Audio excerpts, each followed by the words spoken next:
Hashem Na'aseh v'Natzliach. Shir Torah. Baruch Hashem. We're back. Gmar Chatimat Tumah to everybody.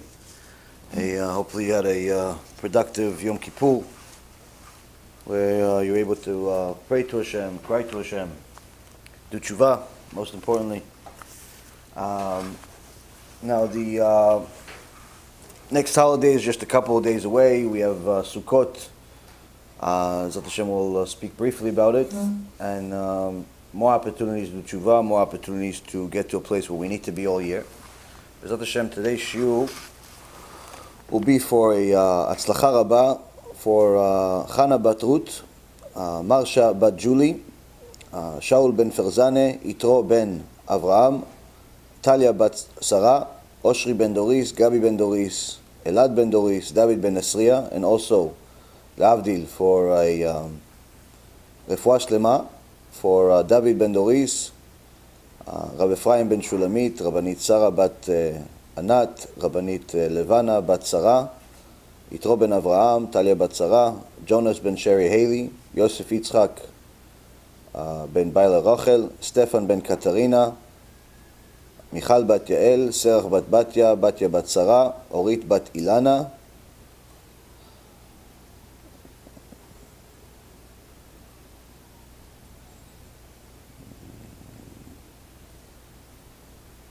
Dvorah Bat Mercedes, Esther Bat Zipora, and all of Am Yisrael, Be'ezrat Hashem, will have Refuah Shlema, Refuat HaNefesh, Refuat HaGuf, and a very special thank you to all of the people that donated and are continuing to donate for the campaigns we had recently, whether it's to feed the poor in Eretz Yisrael, or it's the Rosh Hashanah campaign, or the Yom Kippur campaign, which also went to the poor, Baruch Hashem. I got some message today from one of the people that we have managing the area of Yavniel. Shem Yishmo, it's just simply an area full of poor tzaddikim, one after another, one tragic story after another. And it's, many of them, Baruch Hashem, we've helped already in the last year or so, but because it was, the demand was growing because of what's going on in Eretz Yisrael, they're shutting down the country and so on.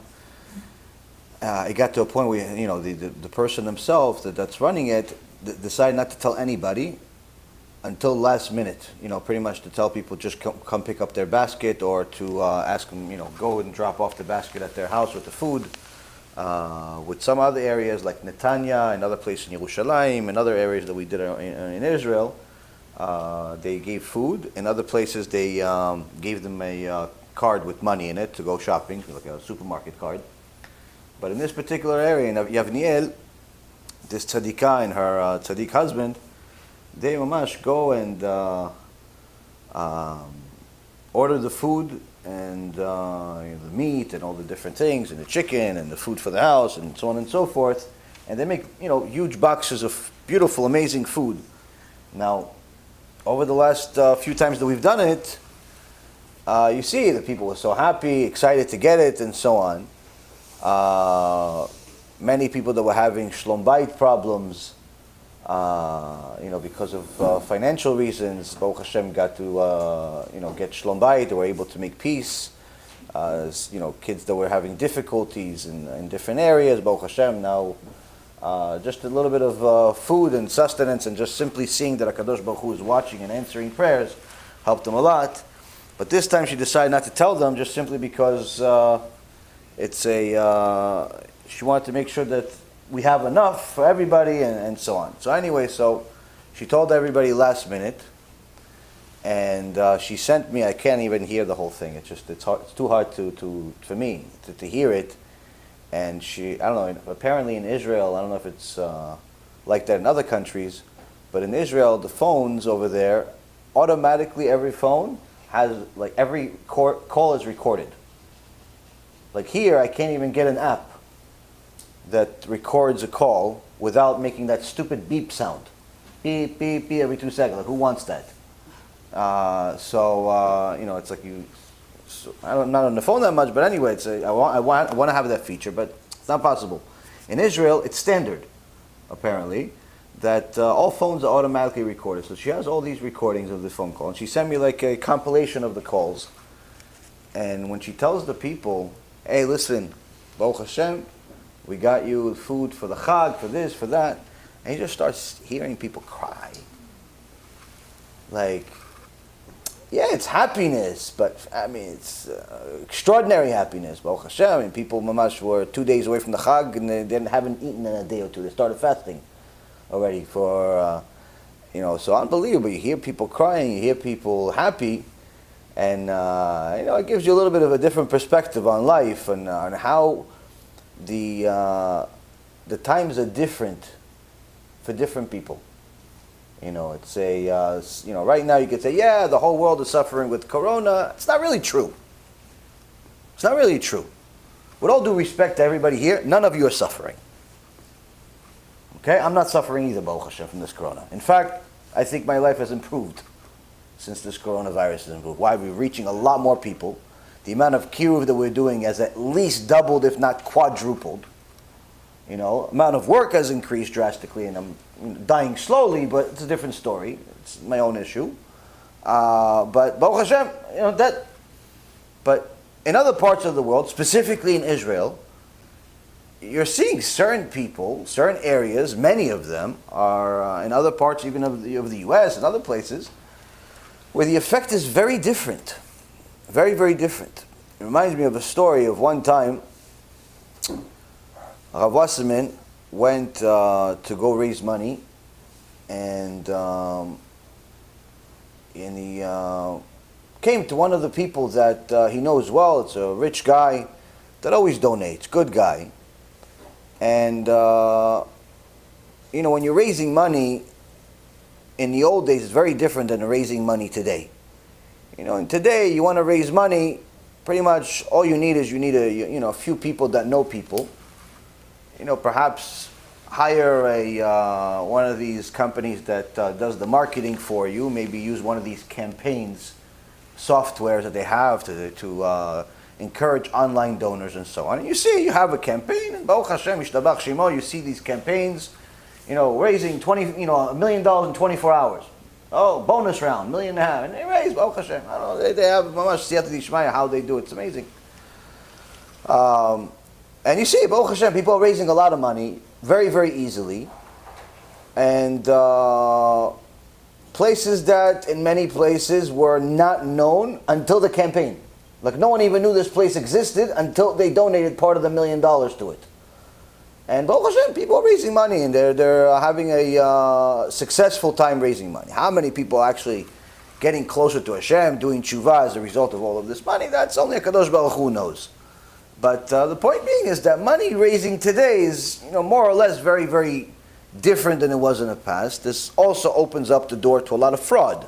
As I've told you guys in the past, there's a lot of donor fraud, a lot of it. That's why I generally don't recommend anybody anymore. People tell me, oh, listen, my rabbi's kollel is raising money, my kollel, my this. I thank you. You could recommend it. I'm not a marketing company. We have our own issues, our own problems, and I also can't trust you, but I don't want to tell you that because you want to get offended.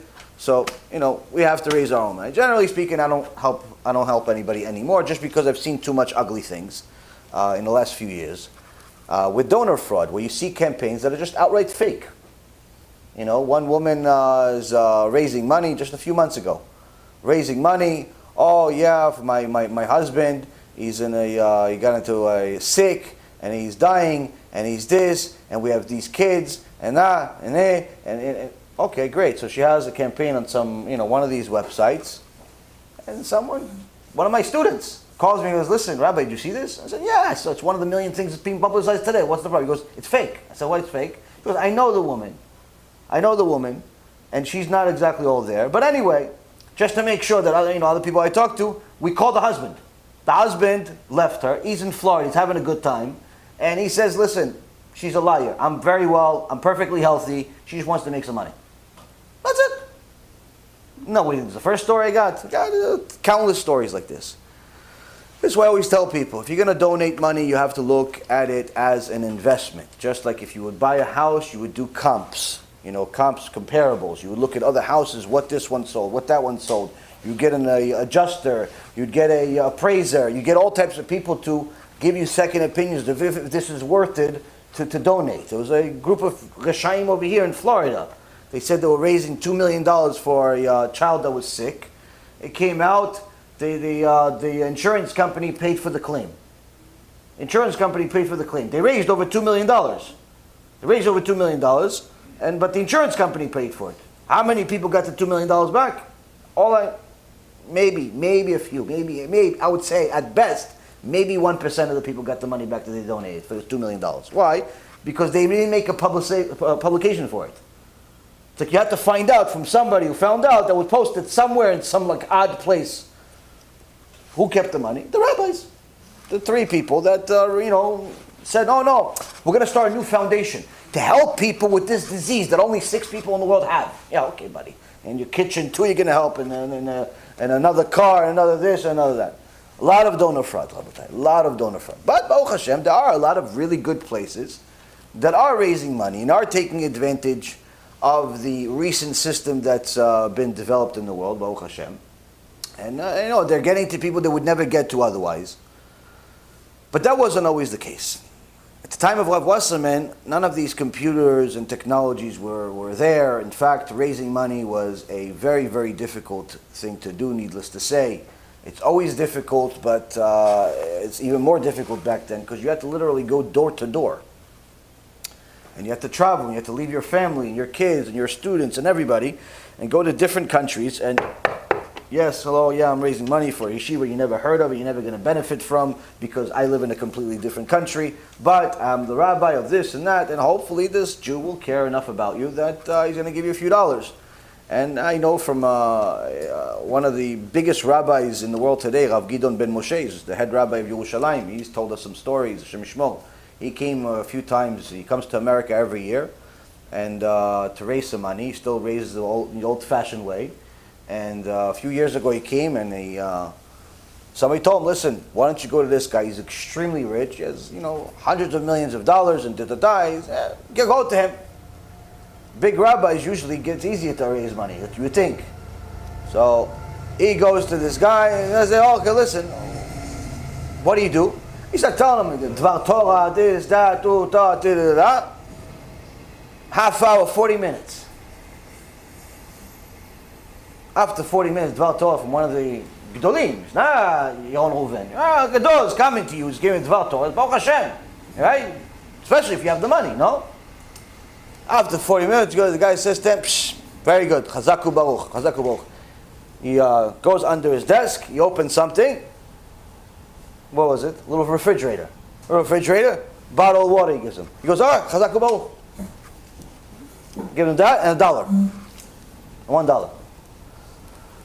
Now, from our perspective, you could laugh, you can cry, you can do a lot of things, but the gehenom that person is going to get for that embarrassment of a Talmid Chacham, that bizayon of the Torah, it's not going to be a laughing matter. But unfortunately, in raising money, there's a lot of bizayon, a lot of embarrassment, a lot of horrible things that a person has to go through in order to, get through the Yetzirah of the person and get to the Yetzirah Tov.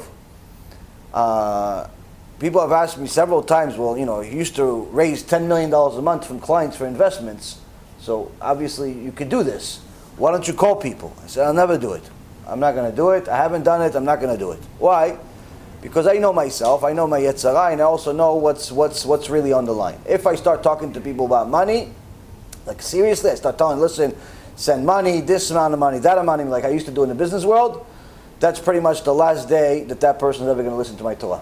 Why? From that point on, it becomes business.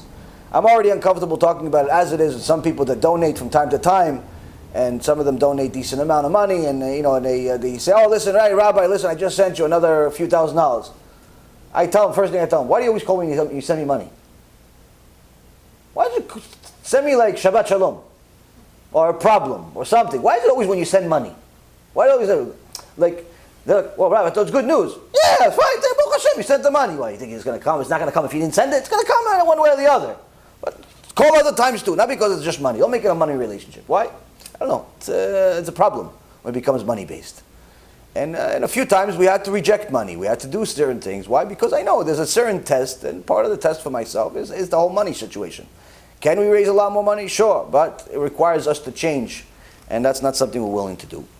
But at the time, desperate times, there's desperate measures. There's certain times that a person needs to do certain things that he wouldn't do ordinarily. And many times the Chachamim, whether it was the Rabbi Ponovich or Rav Wasserman or many of the Gdolim, giants of Torah, that Alvaya would just be a dust under one of their shoes. As Alvai, they would leave their Torah, they would leave their Talmidim, they would leave their families, and they would go to different foreign places to go and raise money. Why? Because they got to a point where they realized that right now there's no food. There's no food for the kids. There's no food for the Talmidim. There's simply, no electricity. There's nothing. So it's either we're going to die or, we go raise money. So that's what they would do, and that's how they build, Baruch Hashem, empires of Torah with Mesirut Nefesh. One time a rich person came to Rabbi Ponovich that was saying, listen, you should donate X amount of money to our yeshiva. Baruch Hashem, Rabbi Ponovich had 4,000 or 5,000 students in his yeshiva.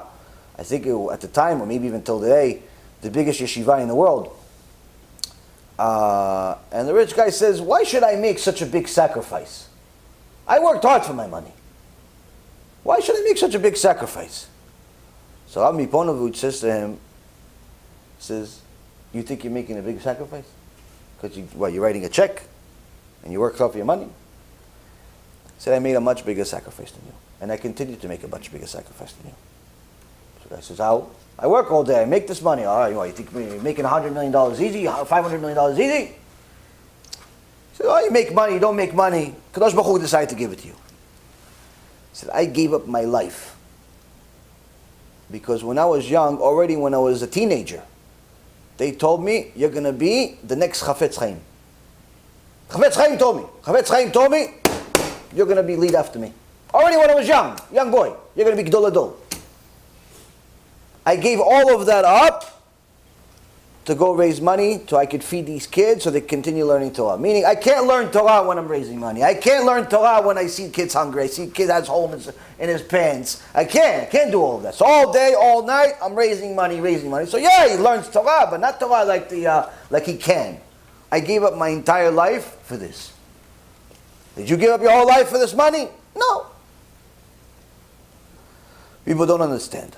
They think that, because of the many unfortunate, bad stories of rabbi steals, or a guy that calls himself a rabbi steals, or the embezzlement, or the scam, or the tax evasion. Unfortunately, every other day there's another horror chilul Hashem with someone that calls himself a rabbi or religious figure and money tied to it. Every other day there's another horrible story. And of course, the Reshaim, the ones that hate the Torah, they make sure to publicize it even if it's 3 years after the fact.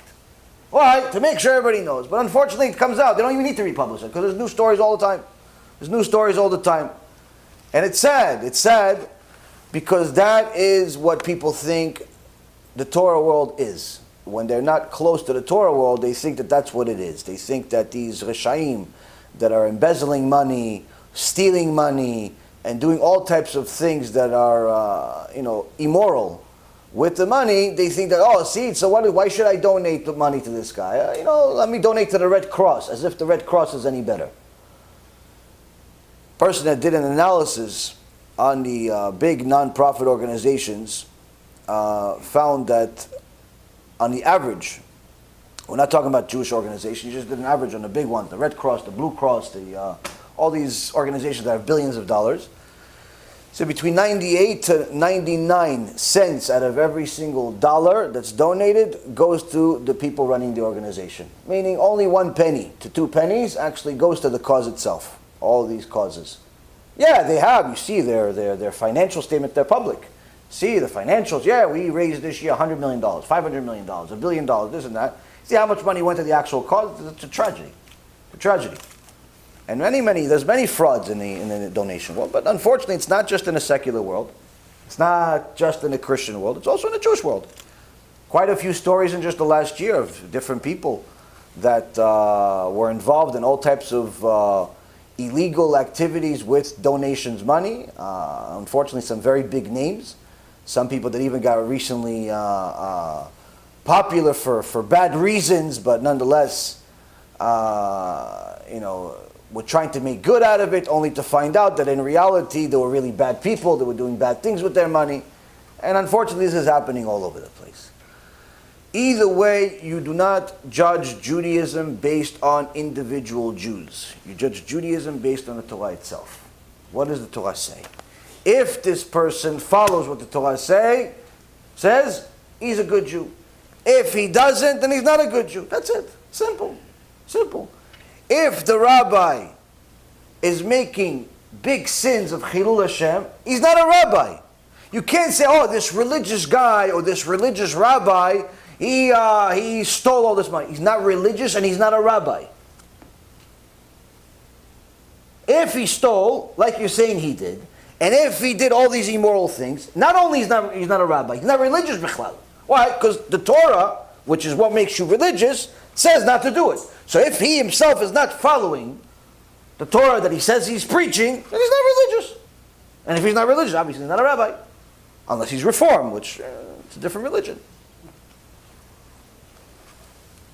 So, in the old days it was very different. In the old days, the Gdolim would go and raise money when it was desperate times. And Rav Wasserman one time went to one of his journeys to raise money, and he got to a place, he went to one of his donors that's a rich person, and when the guy got there, it was a snowstorm. Usually a snowstorm, you stay home. When lives are on the line, there's no staying home. There's no calling in sick. Oh, Rabbi, listen, I have a headache. I'm not going to come today. Okay. I have a headache. I don't come today. Snowstorm, they went. If it was for $1 million, you'd go. $1 million, you'd go. It doesn't matter if you have a headache. But that's the difference. Different, people's priorities are different. Rabbi, listen, I'm sneezing a little today, so I'm not going to come for the shiur for a week. Okay, no problem. But if it was $1 million, every shiur you'd come. You'd come. Oh. Snowstorm. While the snow is going, on top of it, it's freezing weather of Europe, Russia, Shem Yishmol. It's like, the Gehenom has, the hot place and the cold place. I believe that the cold place is in Russia. It's very cold over there, apparently. So anyway, Rabotai, Rav Wasserman is there. He gets to the rich person's house, knocks on the door. The butler opens the door. Zok, Kvod Rav, come in. Goes, no, please, I want to talk to Mr. Such and Such. Okay, but the Rav, come in. No, I'm right here. Just please tell him to come. I need to talk to him, something very important. So the butler runs to Sir, Rav Wasserman, he's here again. He wants to talk to you. Tell him to come in. He goes, he doesn't want to come in. Doesn't want to come in. What do you mean he doesn't want to come in? I don't know, I asked him, he doesn't want to come in. He goes, no, go. He runs to his door. He goes, Kvod Rav, come. He goes, no, I need to talk to you. Okay. You want to come in? No, I need to talk to you right now. Okay. So they're both outside. Now the Baal Bayit, the owner, he's like at the doorstep. But Rav Wasserman is outside in the cold. There's snow coming down on him. It's freezing. It's freezing. And he starts talking. He says, you know why I'm here? No, Rav, tell me. He says, the kids at the yeshiva in Baranovich, they don't have any food. We are now sharing a meal for a meal for one person between 3-4 people. And on top of it, some of them, their shoes, not shoes anymore, sandals. And on top of it, this and that. Goes, okay, Kvod Rav, come in. He goes, no, I need to tell you. Hold on one second. I need to tell you. Also, the clothes, they're growing. The kids are growing, Baruch Hashem. The kids are growing. They're not growing like TeShuva because they can't eat that much. but the clothes is shrinking, and it's holes. And he starts telling him all the details of the agony and pain of the 400 students that he has. And you know, Rav Wasserman wasn't one of these people that would preach and do something different, chas v'shalom. If there wasn't, this family said, Abba, can we get chicken? No. Why can't we get chicken? Because unless we have chicken for all 400 of my kids, we're not going to eat chicken at home. We're not going to eat chicken at home. His own kids, which some of them became Gdolei Ador. They said, if there wasn't food in the yeshiva exactly like we have at home, not eating. If they're not eating, we're not eating. So Rav Wasserman starts telling his Baal Habayit all of the different issues. The shoes are now sandals. The jackets are no longer fit. The shirts have holes in them. The food is being split among several kids, and so on and so forth. 20 minutes. 20 minutes of details in the freezing cold. The guy is freezing. Rav Wasserman is free. Everybody's freezing. He's going on and on. After 20 minutes, he says, so what do you think? Are you going to be able to help this year? The Baal Habayit says, sure, for the Rav. Of course I'm going to help. He goes, okay, son, I'll come in. He comes into the house. The guy is catching his breath because it's so cold. And after a few minutes of, catching himself, he says, Kfod Rav, I don't understand. Every year you come to me, Baruch Hashem, I try to give, but I just don't understand. Why couldn't you just tell me everything you just said for the last 20 minutes inside, next to the fire where it's warm and everything? Rav Wasserman HaKadosh says, the Ashir does not feel the pain of the Ani. The rich does not feel the pain of the poor. Doesn't feel the pain of the poor. Say he's hungry. Well, do you know what hungry feels like? You ate your third meal by 12 o'clock. What do you know about hungry? Cold. What cold do you know? It's 500 degrees in your house if you want it to be. You have enough fires in every room to build a whole factory. What do you know about it? The Ashir does not feel the pain of the Ani. I wanted you to feel the pain of these little boys. I wanted you to feel what they're feeling a little for 20 minutes, not all day. Because HaKadosh Baruch Hu blessed you. But I wanted you to feel a little bit, 20 minutes of what they deal with, 24 hours a day. Before you decide what you're going to give. And that's the reality. Sometimes people ask me, listen, I want to get better. And I was on the way of getting better. I started reading, I started learning, I started doing, Yom Kippur arrived, Rosh Hashanah arrived, I did all types of things, and I thought I was going in the right track. I was getting better and everything was going good, and I started becoming modest, and I started this, and I started that, and I started doing mitzvah. I started feeling like a little Ben Ishchai. I started feeling like a little Baba Sali. I was all good. Everything happened. Everything was fantastic, Rabbi. But then all of a sudden, the holiday came out, or Shabbat came out, or something happened, and boom! I exploded on my wife. I exploded on my husband. I exploded on my kids. I exploded on my boss, on my employee. Started yelling at them. Things that I haven't said in years came out of my mouth. All types of vile words and language. I got so angry, I almost wanted to kill the person. I didn't even know why I was so angry. And I felt like everything I built went to the garbage. And I can't get myself back. I can't get myself back to be the little Ben Ishchai that I thought I was. What do I do? How do I get back? It wasn't normal for me to act this way because I changed already. But apparently, not enough. So what do I do to get back? Sometimes the Satan waits for a person around the corner and lets her build themselves for a while without bothering them. So what do you want to do, tshuva? Go kapar, go ahead. What do you want to do? You want to read? Go read. I'll give you the chumash. I'll pay for it. All of a sudden, money shows up in your account. $40, Art Scroll Chumash. Where did I get this money from? I didn't have any money. Okay, so I guess at the end I'll buy it. Amazon, artscroll.com. All of a sudden you got these books, this, that, you want to read. All of a sudden you don't need to sleep at night anymore. All of a sudden you could do all these mitzvot. You know what, Rabbi, you have a tzitzit? Okay, I'll put a tzitzit on. Oh, tzitzit, this, that. All of a sudden it's good. And And Satan's looking, he's like, it's cute. This kid's cute. Look at him. He's reading the Chumash. Look at this cutie. He's reading the Chumash. Look at that. He's coming to the shiur. He's watching the shiur. 2 hours a day he watches the shiur. Rabbi, yeah, Rabbi. He's on the WhatsApp group. Look at that. Look at that. Look, Malachei Kabbalah, look at this kid. Look at he brings all of his students. The Satan brings his students. He says, look at this kid. He's Chumash, Shiur Torah. He's a Baal Musar now, this guy. He tells everybody, listen, Mechalel Shabbat like his rabbi. He says, oh, yeah, he's like his rabbi. Look at this kid. He starts telling everybody, no, Mechalel Shabbat. Yesterday he was a Rasha. But today he's Mechalel Shabbat Mot Yumat. Oh, look at this kid. Look at how cute he is. He brings all of the demons the kid created. Brings them all. He goes, no, can we get him? No, don't touch him. Satan says, don't touch him. Why not? Wait. Leave him alone. Don't touch him. But why? Oh, he used to be with us. Don't worry, he's still with us. He's still with us. Don't worry. Let him build. Let him build. Let him read the Chumash. Let him learn Musar. Let him do it. Let him think he is Baba Sali. Give him 6 months free. Give him a year free. Hashem Yishmor, give him 5 years free. Let him think he's good. Until he puts his guard down. And then, we take everything.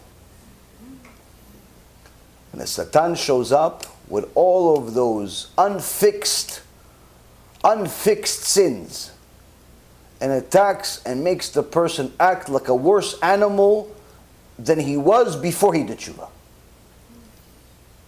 Waits for him around the corner. Lets him build. Why?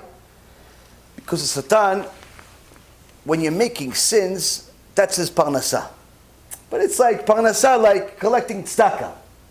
It's $1, it's $10, it's $100, it's $50, it's $1,000. Yeah, it's tzedakah money. It's not like you're not getting rich off of it.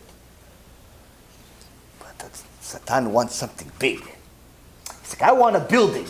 How could I get a building? This guy's homeless all day. Okay, waste seed. I'm tired of it already. No, give me something else. Okay, so he's mechalel. Okay, upset. He's a little sick. He's used to your sins already. He says, I need something else. I need a building from this guy. How am I going to get a building from this guy? How can I get a building from this woman? Let them build on Kedusha. Let them start learning. Let them start doing mitzvot. Let them start becoming a little tzaddik and tzaddikah, and then I'll take it all from them. Why? Because the Kedusha is worth billions more than the Tum'ah that a person creates. And that's the explanation for anyone who ever asked the question, how could it be that in history we've had a few people, not many, Baruch Hashem, a few people that were Gdolei Olam.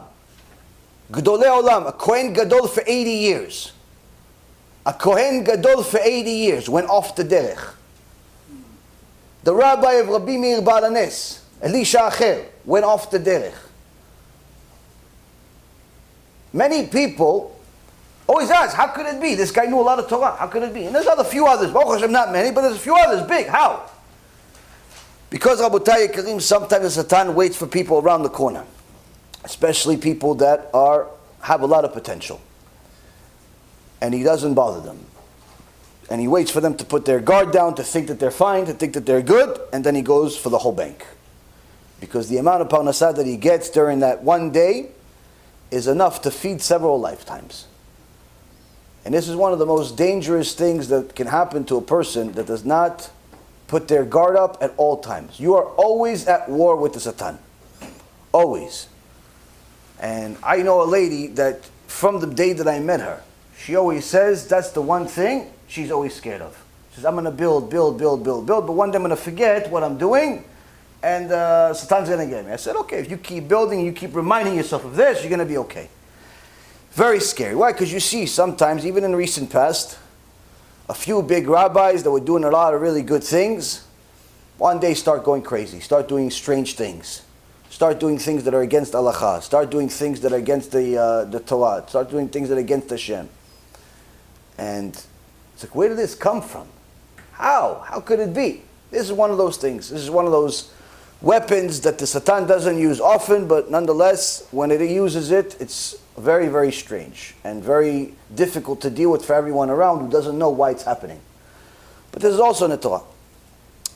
So, one of the things that a person doesn't have to deal with this problem, but still could apply this particular thing for any problem, is that you build yourself, you build yourself, you build yourself, and all of a sudden, you did something awful.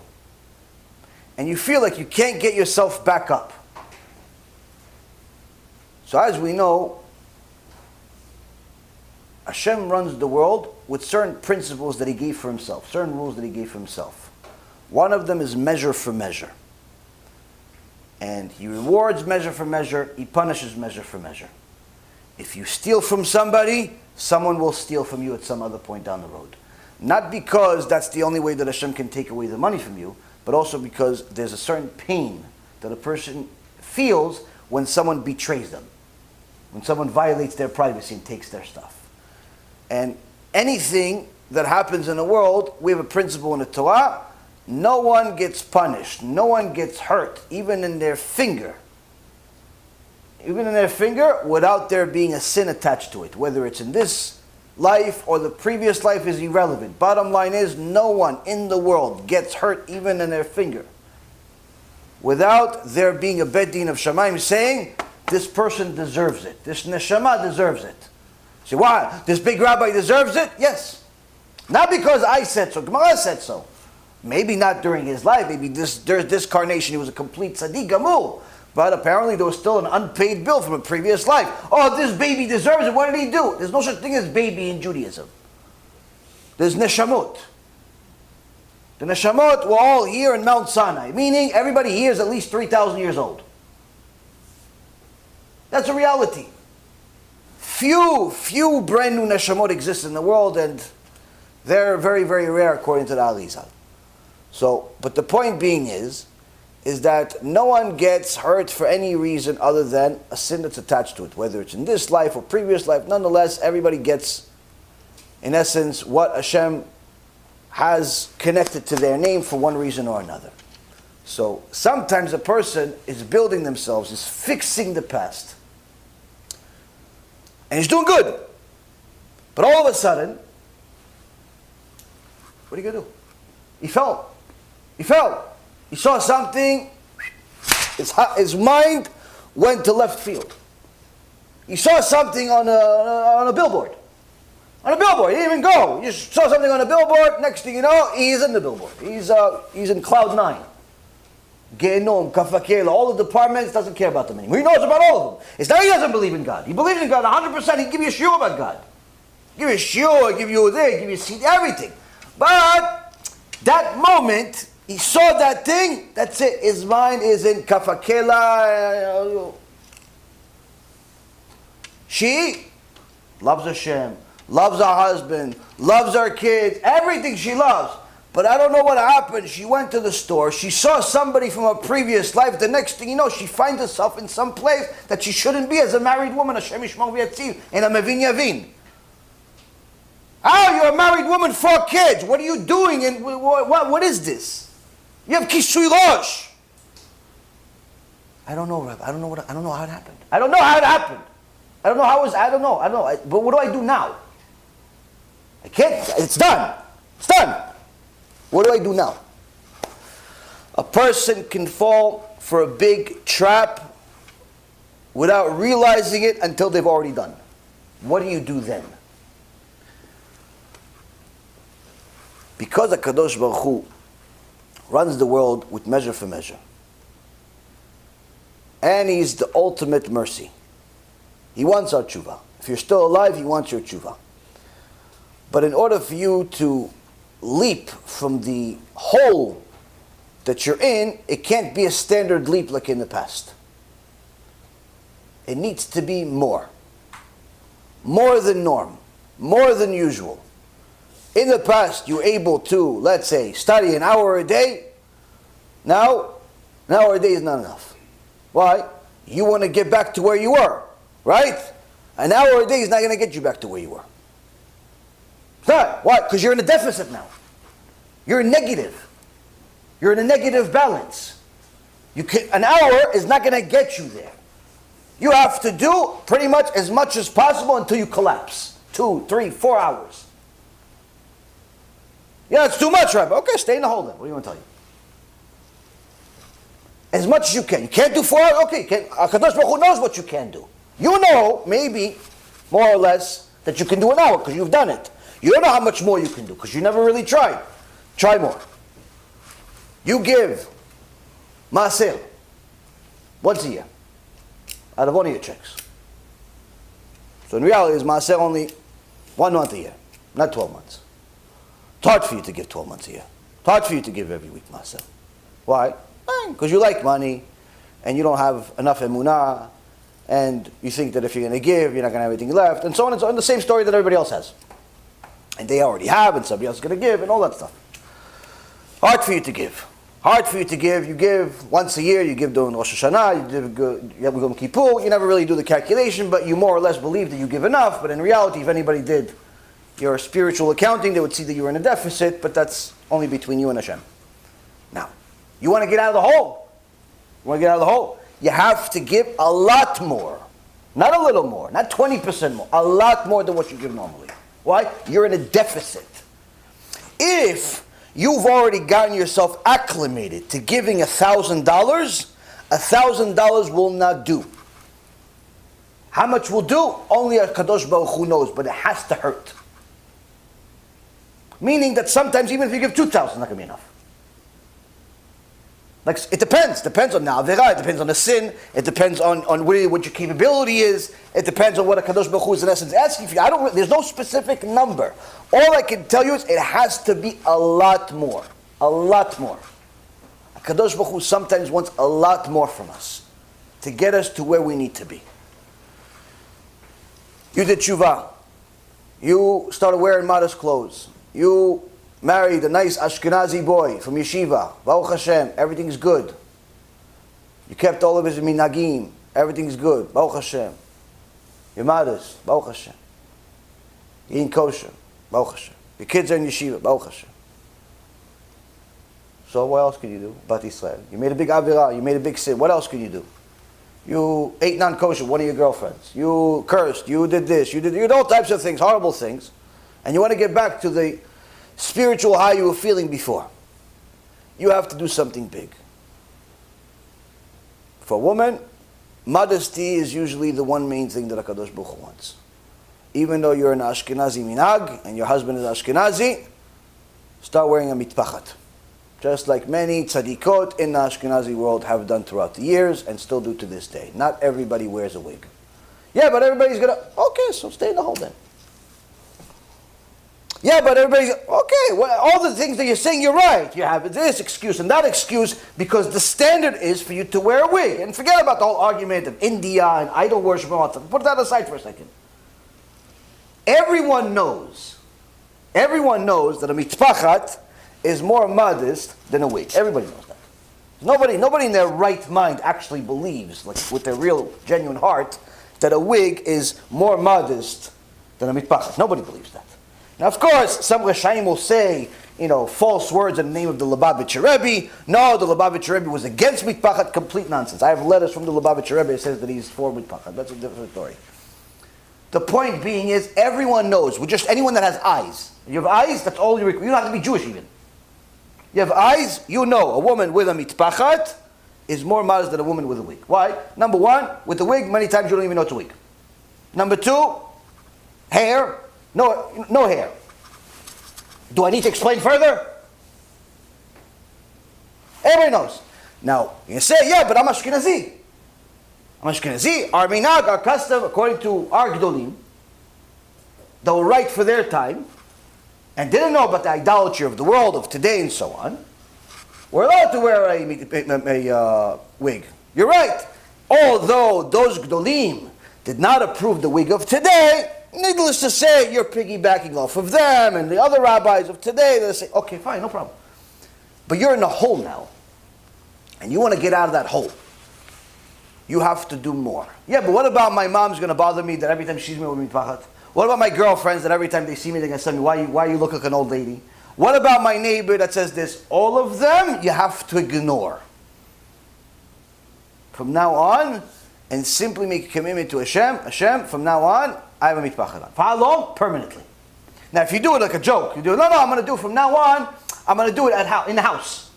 In the house, when no one sees me, I'm going to put a mitpach on. But anytime I go out to a wedding or bar mitzvah or something, that's a joke. It's a complete joke. Now, it's better than nothing, but it's still a joke. Why? It's not going to elevate you. You have to make a commitment in front of people. Where do we know this from? During the time that we were in Egypt, as slaves,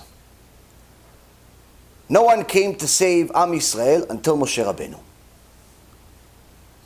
Chamim asked, how come HaKadosh Baruch Hu let Am Yisrael stay in Egypt for 210 years? Why didn't he send somebody sooner? Answer, Gemara says, because no one was willing to sacrifice their life for Am Yisrael until Moshe Rabbeinu. Okay, so we know that Moshe Rabbeinu is the one and only messenger that was able to take Am Yisrael out of Egypt. But what merit did Am Yisrael have? It says, they didn't change their tongue, their language, their clothing. Okay, fine, Baruch Hashem. They were still modest. They still made sins, but still connected. So how come it didn't happen right away? How come he just didn't show up? Okay, Paro, we're out of here. No, it had to go through a whole transition. You can say, because Hashem wanted to show His glory, He wanted to bring the blood and the frogs and the animals and this. Okay, great. But then there was a hiccup at the end. Strange thing happened. Kadosh Baruch Hu says to Am Yisrael, He says to Moshe, go tell Am Yisrael to go each one of them get themselves a goat. Tie the goat to the bed for a few days. Alive, not dead, don't kill it. Alive. Let it scream for a few days. And after a few days, slaughter it and cook it whole. Make sure you don't break a bone. You break a bone, you have to do the whole thing all over again. Moshe Rabbeinu comes to HaKadosh Baruch Hu, says, Ribono shel Olam, how am I going to go tell Am Yisrael to go do this?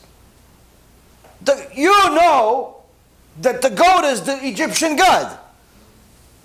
How is Am Yisrael going to take the Egyptian god, not only kill it, but actually taunt the Egyptians by keeping it alive, by tying it to their beds? It's going to scream for 4 days.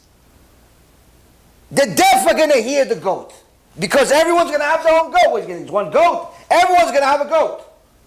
You know how many goats there are?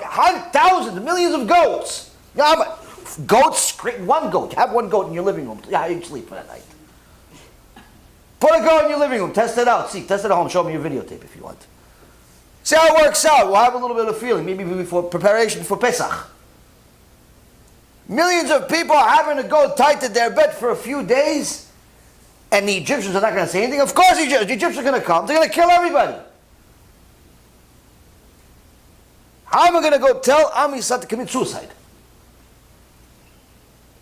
The Midrash says, HaKadosh Baruch Hu said to Moshe Rabbeinu, I swear on my name that if they don't do this, they will never leave Egypt.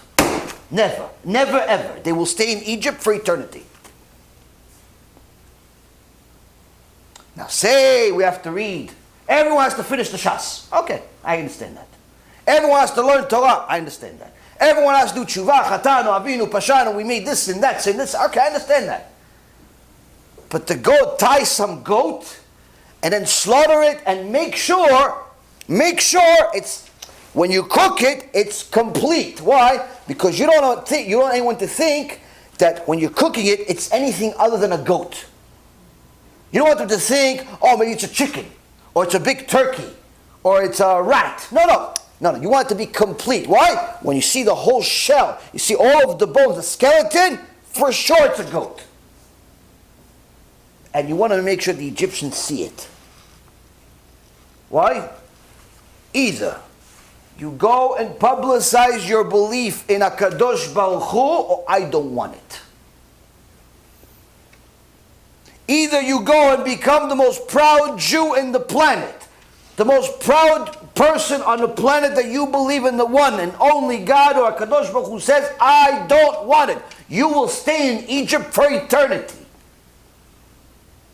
You as a Bat Israel, you're embarrassed of being a Bat Israel that you have a mitpachat, like Sarai Imenu. So you go to a wedding with a wig? Why? You're embarrassed to be a Jew. You're embarrassed to look like Sarai Imenu.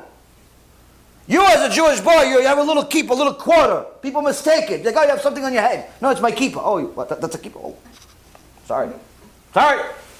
Whoa. I just thought something fell on your head. Canopy. What do you have on your head? What is that? Why is it called colorful? What's going on over there? Why are you embarrassed? Why are you so embarrassed? HaKadosh Baruch Hu says, until you publicize my name everywhere, I don't want it. I don't want it. So when a person is embarrassed of their beliefs in HaKadosh Baruch Hu says, you're embarrassed of me, I don't want your belief altogether. And that's one of the things that a person needs to do. When they want to climb up, when they want to climb up on a spiritual ladder, they have to do something that's above and beyond their norm. Because just like their sin was above and beyond the norm, their mitzvah, their kiddush Hashem, their sanctification of Hashem has to be above the norm. They have to do something that's beyond them. If they only learn for an hour a day, they have to learn a lot more. If they only give 1,000, they have to give a lot more. If they only do a mitzvah that's acceptable by some people, they have to do a mitzvah that's acceptable by everybody. A lot more. How much a lot more? All depends on your sin. How are you going to know you did enough? Start hurting. It's hard for you. If it's easy for you, it's not enough. Not enough. Not enough. And that's one of the things that a person needs to test themselves. I can tell you for myself. One time, we did gave something to someone to help some people. And, oh Hashem, I like to help people. My whole life, I liked helping people. I think that's really the only reason to have money is to help. It's a tool. But one time it was a lot more than normal. And I told my Rav, I said, this is all it's about? He says, what do you mean? I said, I don't know, I feel like I'm working. All the money, I don't get to keep it. I give everything away. Just gave all this. I worked for all this for X amount of time, and it's all gone. I know it hurts. I don't mind. I like helping these people. It's great. But, I don't know, it's kind of like, is it right? My rabbi says, Baruch Hashem. I said, why Baruch Hashem? He says, until now, you gave. I was suspecting that maybe you just be a bazbezan. You're like someone that's splurging everywhere. You don't really care. You don't value money at all. So it doesn't affect you. You give 1,000, you give 1,000,000, it's the same thing to you. And that's not a good trait. The fact that I know it hurts you, Baruch Hashem. Now it's a mitzvah. That's how it is. That's how it is, Rabotai. The mitzvah, in order for it to give you the pleasure, it has to hurt a little bit. If it's easy for you, and you want to climb, you have to do more. You want to stay exactly where you are? Well, keep doing the easy. It's like somebody wants to get, wants to play a game. You want to stay exactly where you're at, you play with kids that are your age or younger. You want to get better, you have to play with older kids. Why? Because it's harder. Same concept in life. You want to get better at work, you want to get better at business, you have to be surrounding yourself with people that are better than you. Needless to say, the Mishnah in Avot says that HaKadosh Baruch Hu runs the world like a business. This is one of the places that you could see it. You want to get better, you have to do things that are beyond the norm, beyond your own norm, and get yourself to higher levels. With that being said, there's a lot of other things that I wanted to say, but this, Baruch Hashem, came out. I don't want to take all the time. I'm sure you guys have some questions. Who wants to start off with questions?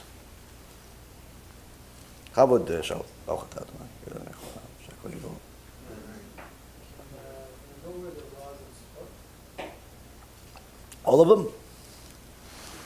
No, brief ones. Brief ones in Sukkot. Okay, first, you have to have a sukkah. If you are a guy, you have to have a sukkah, you need to sleep in your sukkah. A woman does not need to sleep in a sukkah, but men have to sleep in a sukkah. Now, if it's raining, or it's just completely like a nightmare to be in your sukkah because it's hot or bugs, and in essence it's causing you anguish and sadness, then you're patul. You're anus from that mitzvah. Now, you should not cheer if that happens. If that happens, then it's not a good thing. Because the whole goal of Sukkot, it's the only holiday where it says that one of the biggest obligations, one of the biggest mitzvot to do during the entire Sukkot is to be happy the whole time. And the Arizal says that anyone that is happy from the beginning of Sukkot until the end of Sukkot, it's a huge blessing that he will bring on himself or herself the whole year.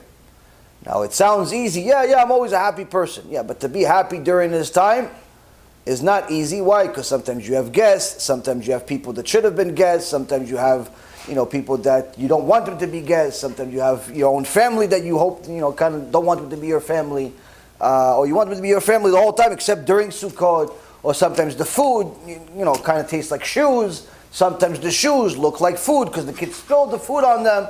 All types of things, Baruch Hashem, happen on Sukkot. All types of things. Why? You're with people in a little area usually for a week. So all types of fun things happen during that time. So it's easy to get upset and this and that. I know one story where one time a guy said, was trying to do tshuva. He said, I'm going to do Sukkot. Yishtabach Shemo. Do Sukkot. Chazak u'Baruch Sukkot. Where are you going to go to Sukkot? I'm going to go to my brother's house. Oh, you're going to go to your brother's house? You like your brother? Oh, I love my brother. Okay, Baruch Hashem. After Sukkot, he says, you're never going to believe it. What happened? I went. Oh, you did? You kept the Sukkot? Yeah, I went. You had the Sukkot, everything. No. What happened? It didn't go so good. Why? What happened? I don't know. We were there. My parents were there. My brothers were there. Everything was there. The food was there.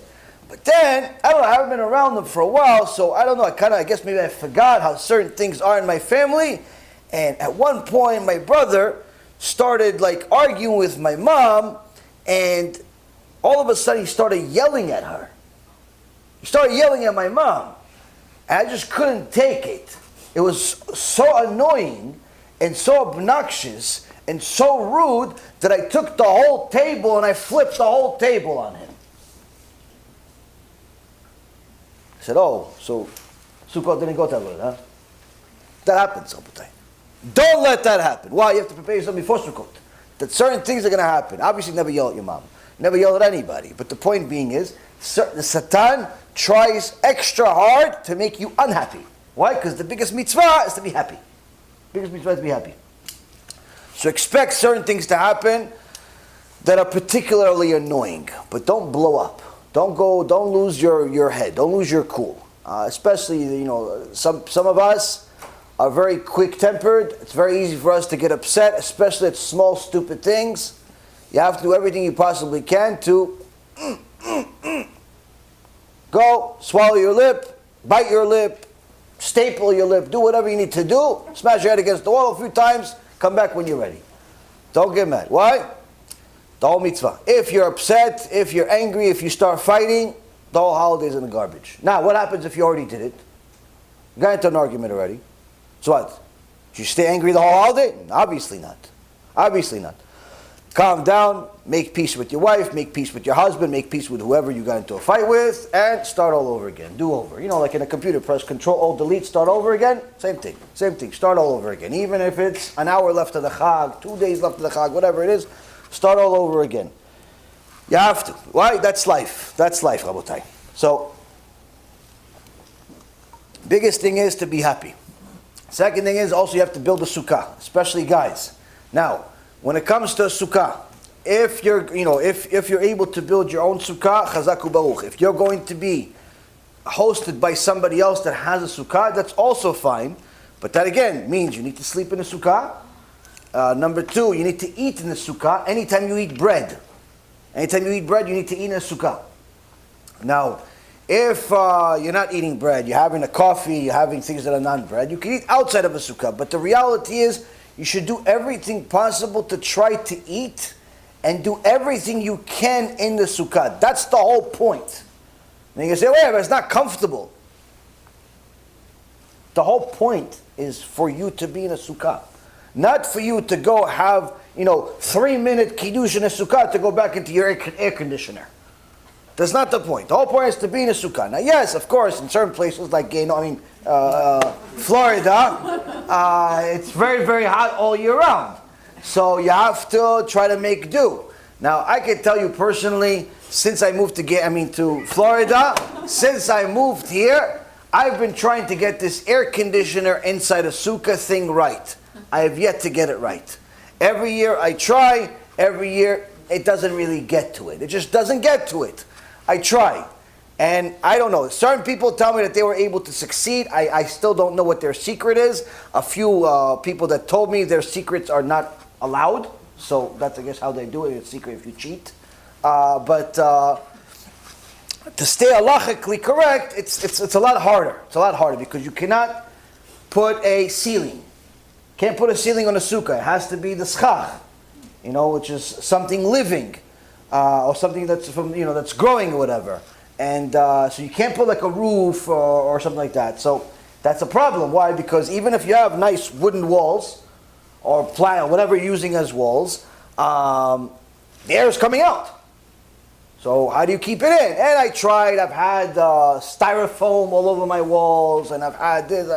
So this year, Be'ezrat Hashem, I think I'm not there, but I think that Be'ezrat Hashem will have better chances than previous years. But if you're not going to make major sacrifices, break your head, toil, don't expect to enjoy Judaism. Not just Sukkot. I'm not just talking about Sukkot. If you're not going to break your head, if you're not going to toil, if you're not going to sweat, if you're not going to exert every bit of ounce of energy, blood, sweat, and tears into the mitzvot, do not expect to enjoy Judaism. You will not enjoy Judaism. In fact, you will hate it. Because the only way to enjoy something is if you invest in it. Needless to say, in your spirituality, in Judaism itself, in the Torah. A lot of people say, oh yeah, I try to study Torah, but I don't feel the sweetness of Torah. Where's the sweetness? What do you mean try to study Torah? Why? Because you think that you're learning 10, 15-minute videos here and there. That's it. That's sweetness of Torah. No, you have to break your head. You have to break your head. You have to, when you're tired, when you're this, when you're that, when you're a problem, you have to break your head. That's when you're eventually, B'ezrat Hashem, get to sweetness. Same thing with Sukkot. If you're not going to break your head to make your sukkah the way that you always want it to be, you're not going to enjoy it. So that's why, Baruch Hashem, the years that I've exerted myself the most, even if it wasn't perfect, it was still hot, it was still this, I still enjoyed it. I still stayed in my sukkah pretty much as I possibly could or needed to, simply because this was my place. And honestly, it's sometimes I hated leaving it, even though I'm in it. It's like a sauna. It's 500 degrees. Florida, you guys know what I'm talking about. So you're in it. It's 500 degrees in this thing. It's actually colder outside of the sukkah than it is inside the sukkah. It's like, maybe I should just leave this and rent it out as a sauna. It's unbelievable how hot the thing is. So, and you have a fan, and you have an air conditioner, you have all these different things. Nothing's working. It's like, you're blowing back at the air conditioner. Maybe he's hot. Come on, no. Not working.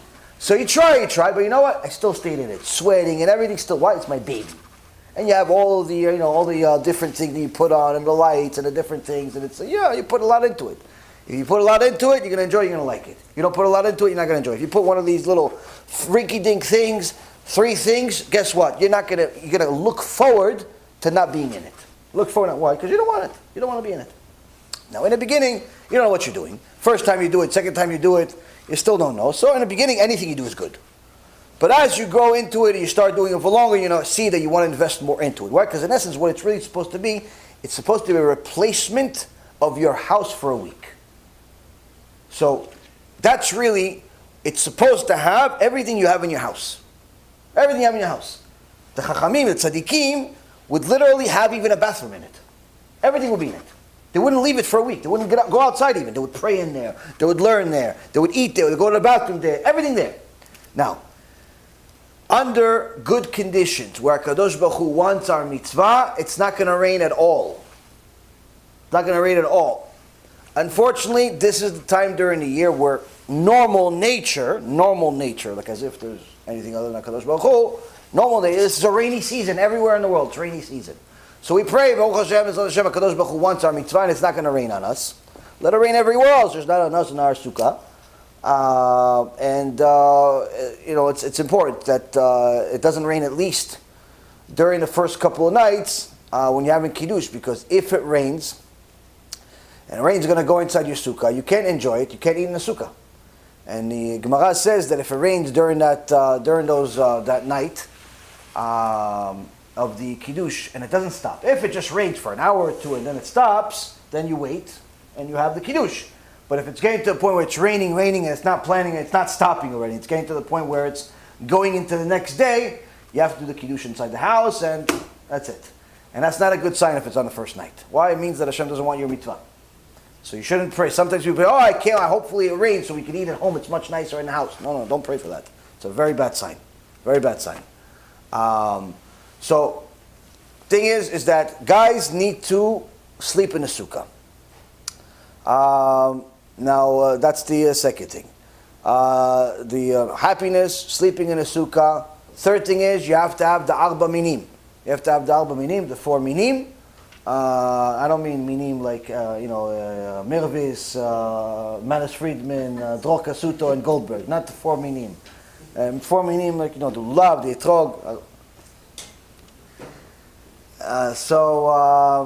Because there's even more minim than just 4. What are you going to do? So anyway, so you have the arba minim. Now, I don't know how the situation is in other places, but I know that the situation here in Florida for the arba minim where we are is atrocious. Apparently we are like the garbage disposal of the rest of the market, because the stuff that comes into the market here that I've seen for the last few years is always like 2nd grade, 3rd grade, like stuff that everybody else doesn't want. And I've seen this already for several years that I've been here. Put it this way, etrogim in Florida, I've seen many, almost actually in America generally. It's a lot of places, in other places even complaining the same thing. Etrogim in general, unless you're going to invest extra time and money to go buy a Yemenite etrog, or an etrog that you know from Morocco, or a etrog that you know from a specific market, a chazonish, or something that's a unique etrog that you know for sure it's an etrog, very, very high likelihood it's a lemon. Very high likelihood. So that's a reality. Now, if you haven't done it already by now, it's kind of too late. So in years past, Baruch Hashem, we would order an etrog from Eretz Yisrael. We have Rabbi Chaim, his brother, gets it for us, Baruch Hashem, and that's worked out.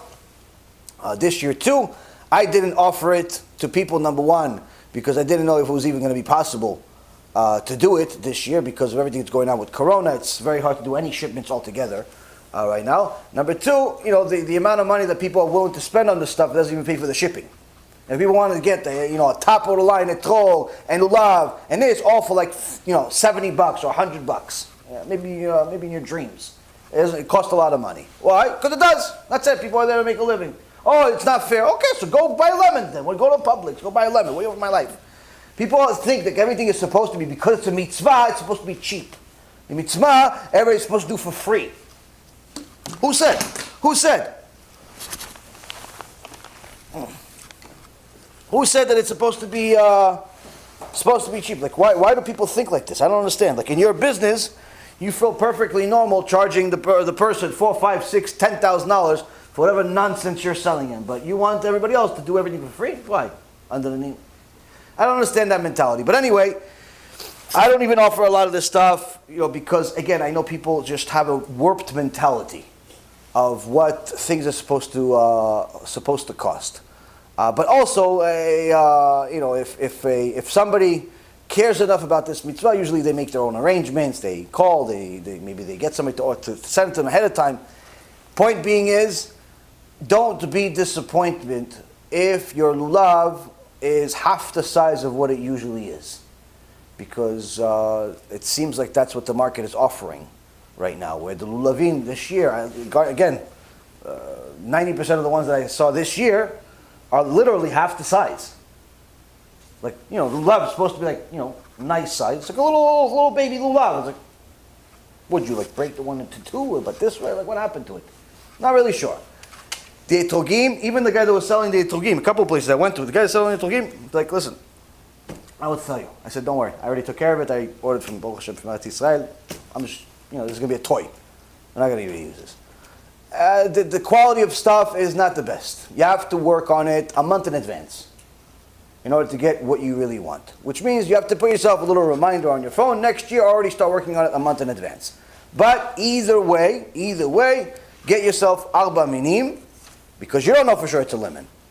So you still do whatever the mitzvah you do. You don't have the best. Do what you can. If you get better quality, get better quality. You can't get better quality, you can't get better quality. But the point being is, you have to have the arba minim for the guys. For the guys, they need to shake them in the morning throughout the Chag, and make sure that this is a mitzvah that you fulfill every morning. Women do not need to fulfill this mitzvah because it's a time-bound mitzvah. Some poskim say that they're allowed anyway. Some say that they're not. Point being is, it's not an obligation for women. For some reason or another, there are certain women that dafka like the mitzvot of the men. I don't really understand that, but I guess that's the Yetzer Hara apparently. She likes to put on tefillin and do a shake a lulav, but modesty not so much. Very strange. But anyway, it's the lulav is an obligation, the etrog and so on. And as I'm sure you could, hear myself and countless other speakers give you 500 drashot about why the lulav, why the etrog, and so on and so on. So I'm not going to spend any time doing that now. There's the same thing. The etrog is like your heart, and so on. Different types of Jews. Okay. Aside from that, you have the kiddush. Kiddush at night. It's Kiddush of Yom Tov. You also have to light a Yom Tov candle. Kiddush of Yom Tov, you have to do also the Kiddush the next morning. During the Chag and Chol Hamoed, there's no tefillin for guys. You don't put on tefillin. It's easy not to do a mitzvah, because a lot of us say, oh yeah, I can save myself some time. No, it doesn't necessarily save you time, because you still have to have a long prayer. But here comes in my opinion, the most, if not the second most difficult mitzvah of this holiday. Most, if not second most. Not for me, Baruch Hashem, because of what I do for a living, but if I wasn't doing this for a living and I was still on Wall Street, this would be a difficult mitzvah. What's the mitzvah? You're not allowed to work on Chol Hamoed. You're not allowed to work on Chol Hamoed. Yes, everybody knows you're not allowed to work on the first couple of days of Sukkot. Number one, it's Shabbat. Number two, even if it wasn't Shabbat, it's Yom Tov. Everybody knows you're not allowed to work on that. Thinking that you're allowed to go to work on Chol Hamoed. Wrong. The Gemara says in Masechet Moed Katan, anyone that goes back to work and works on Chol Hamoed like they do on a regular day loses their share of the world to come. It's a big deal. Wait, so how come the supermarket's still working? How come this is still working, that's still working? Then there's then you have an explanation. What's the explanation? Number one, if there is a job that's necessary for the tzorech hachag, the needs of the holiday, like food stores and so on, they're needed for the chag, they're needed for the holiday.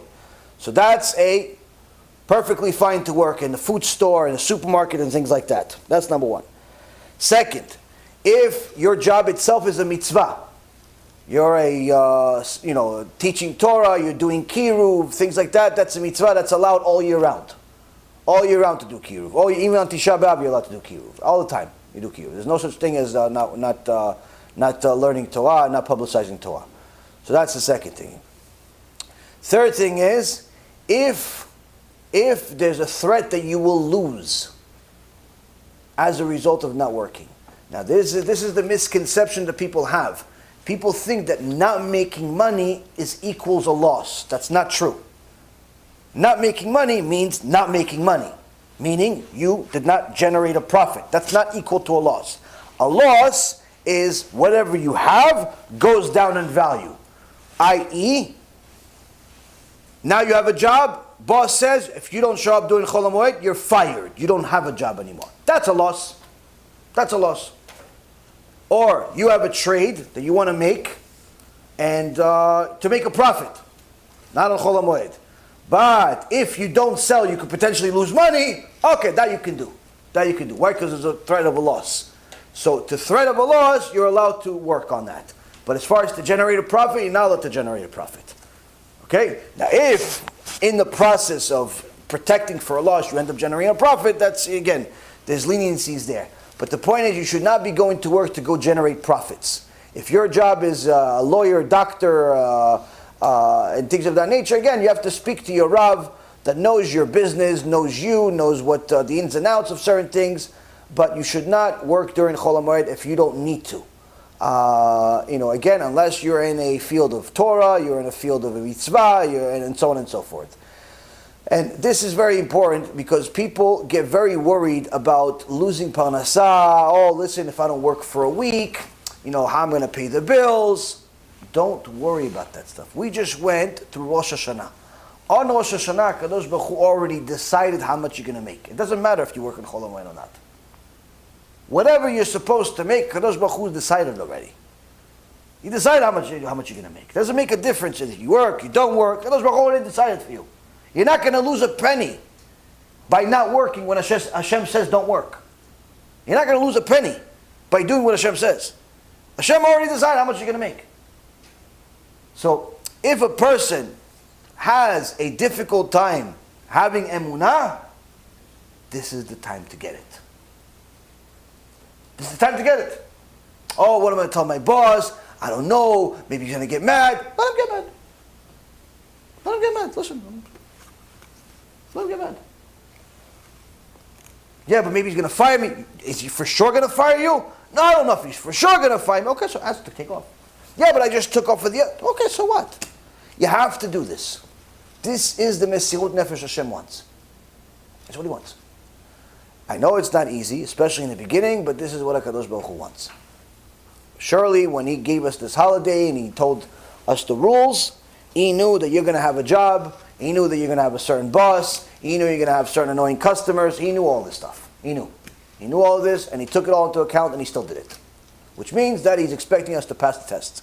So if you do not need to work, don't work. If your work is just simply about generating a salary and generating a profit, you are not allowed to work on Chol Hamoed. Not allowed to work. There's a difference of shouldn't work and not allowed to work.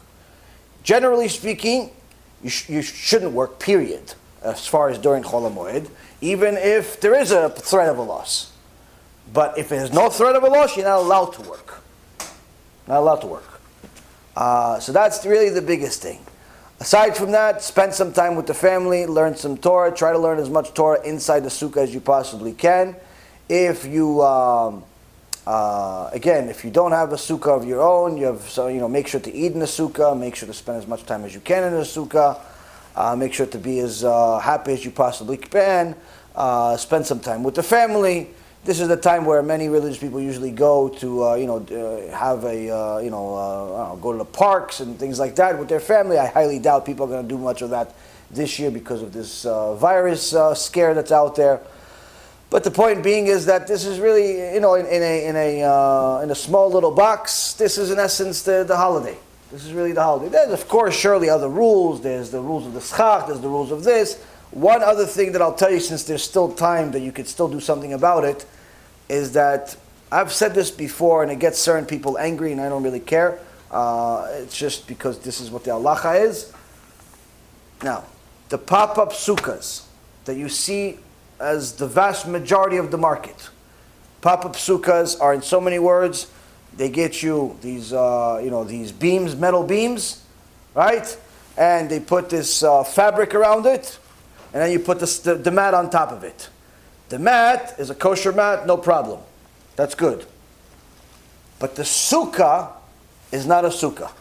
Why? Because it's supposed to be according to halacha, and you can see this in Yakut Yosef, and you see it in most poskim. There are only a few that are lenient in regards to this. And they're only lenient if it follows all the rules. The walls of the sukkah are supposed to be like the walls of your house. Meaning, they're not supposed to move if there's standard wind.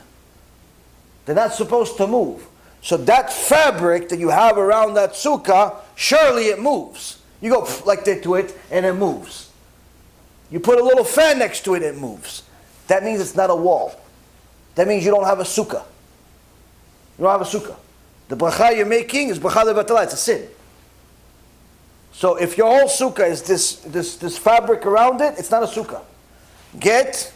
Now they're going to say to you, yeah, no, we're not using that wall as the wall. That fabric is the wall. We're using those strings. I've used those strings in earlier times, and I can tell you from experience, they're not reliable. The strings are not reliable simply because unless you continuously tighten them throughout the holiday, they're going to loosen up and start moving a little bit. Second they move, you don't have a sukkah. So why play with fire here? You're already taught to build this little empire of yours. Why? Get yourself some walls. Go to Home Depot. Go to Lowe's. Go to, to the wood shop or something. Go somewhere. Get yourself some pieces of wood. You can either get the fences, 3 feet tall, like you got in your sukkah. Your whole sukkah is made of that. Those fences, put it around the 3 walls. You got a sukkah. It doesn't have to go all the way to the ceiling. Just about 3 feet from the ground. 3 feet. Now, if you're handy and perhaps they ran out of those fences because everybody hears my shurim, and you're going to see, Walmart and Costco and everybody run out of fences and everything. Say, Yaron Reuven said fences. That's it. Sold out. Okay. So after everybody's sold out, what do? Get yourself either a 2x4s or something with metal beam or even a wire, but you have to have 3 of them, and there has to be a separation between them. That's less than 2 amot, something like that. I'll give you the exact measurements. I don't remember the measurements off the top of my head. Between them, where if there's one amma, I think it's 80 centimeters. Between them, if the separation is below that, then it's that empty space that's between them is not considered empty space. It's considered as if it's a wall. That's in essence what those strings are relying on, that there is a space between them. But it has to be something solid. That's my point. Same thing as those strings, those pop-up sukkahs have. Same thing, same concept. 3 strings, but not strings. Something solid. A piece of metal, a 2x4, a plastic, whatever, something, but not strings. Because those strings, those ropes, whatever they are, they move. And then your whole sukkah is useless. So invest a little bit of time. I know it's a little bit of a headache, last minute and so on, but what can you do? That's another thing. Another thing on the sukkah is, again, like I said before, it has to be like your house. Meaning, if you have a fancy house, your sukkah better be fancy. So how much time do you have? Not much. You have tonight after the shiur, and you have tomorrow to fancy up your sukkah. All these different things. Put whatever you want in it. Put a couch in it if you want. Put, bells and whistles. Put whatever you want. Point is, make it a nice place. Make it a place you want to be in. Make it a place that you want to be in. Don't make it like one of those places where you can't wait to get out of it. So that means that you have to spend a little bit more money on this than you would typically expect. When a person thinks that getting deals on the holidays is the most important thing, surely their sukkah is going to be like a toilet. This is not a time to get deals. It's a time to use the money that HaKadosh Baruch Hu gave you to spend it on the mitzvah. Spend it on the mitzvah. If you're not going to spend money on mitzvot, what are you going to spend it on? Yeah. But isn't it supposed to remind us of the tents in the desert? Supposed to remind you of the tent? What do you think, the tents in the desert were suffering? I wish I lived in a tent in the desert. I wish that we lived in a tent in the desert. Tent in the desert, shtabach shimo. Tent in the desert, imagine. Now, I'm not going to ask you any personal questions, like how many times you take a shower and how many times you wash your clothes. But imagine you didn't have to take a shower for 40 years. But you were always clean. Imagine you never had to go to the bathroom once for 40 years because you're always clean. Imagine you never had to cook because the food arrived at your house, right at your door, and it was always exactly the best possible flavor that you were thinking of at all times. Imagine life was so comfortable, your feet never hit the ground because you were on a cloud. You were on a cloud for 40 years. Imagine you didn't have to change your clothes for 40 years, but it was always pristine clean. Pristine, clean. Meaning, it was washed while it's on you. While it's on you. Yeah, but you're a little boy, then you're going to be a big boy. How? It's growing with you. The desert, Rabotai, don't make anybody fool you. The desert was not the desert of today. There's scorpions and snakes and Hashem Yishmo if you're going to make it, it's hot. The desert was Gan Eden. Gan Eden. Am Yisrael lived in Gan Eden for 40 years. Gan Eden for 40 years. Only reason why Kadosh Baruch Hu put it in a desert and not, let's say, in Tel Aviv Hashem Yishmo or in some other place like that is because He wanted us removed from the whole world in order for us to focus on Torah for 40 years. Focus on Torah. So the tents that we had, the place that we had in the desert were very nice, very comfortable, not hot at all, and beautiful. Nice. I wish I lived there right now. So imagine not having to go to the bathroom before. Just that alone is enough. But the thing is, so again, as far as the sukkah, yes, it's in memory of the tents and so on, but not in a negative sense. Not in a negative sense, but rather in a positive sense where it's outside of the norm. We're separating from our norm, from our mundane, okay, to go focus only on Hashem for a week. Because during the week, regular week, okay, so you have Shabbat, great, but 6 days a week, hopefully it's only 6 days a week, you know, you're thinking about, I have the work, and I have this, and I have that, I have responsibilities, and I have bills, and how much time do you have left to think about Hashem? How much? So Sukkot, the whole week's supposed to be you and Hashem. Why? Getting out of the mundane. Leave your house, go to the little house of Hashem for a week. So it's not supposed to be uncomfortable. I actually have some pictures and videos that I've seen throughout the years. People mamash make their sukkah like better than a house. They have couches and refrigerators and ovens, all mamash like a house. Unbelievable, unbelievable, and it's beautiful. I'm thinking to myself, like, one guy had a waterfall. He had a waterfall inside his sukkah. I wish I was handy to do that. But people really invest their time and energy into their sukkot when they understand the value of a mitzvah. Now, of course, it takes time, it takes money, it takes effort, and that's my whole point. The more you invest into the mitzvot, the more you're going to enjoy them. The less you invest, the less you're going to enjoy them. In a little box, this is in essence the Sukkot. I'm sure there's a million other rules that I'm not mentioning, but this is it. If there's anything specific you guys have asked about it, we can go over it, but I think it's enough about the topic.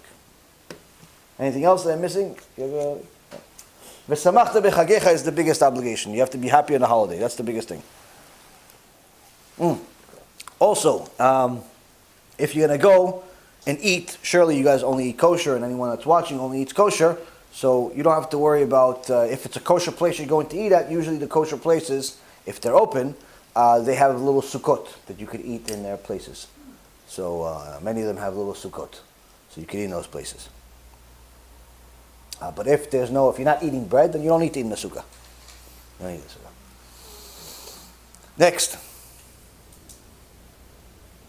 If someone decides, okay, let's say their job saying, you don't come for that week, you will fire, and the person decides to be like, okay, fine, I'll be fired. I'd rather spend the holiday and say what I should say. Are they full for saying, okay, fine, I'd rather be fired, or they actually relying on Hashem to do a miracle, like they'll be fine and find another job and everything is okay, even though they have the leniency to still, they could go to work since they're going to get a loss.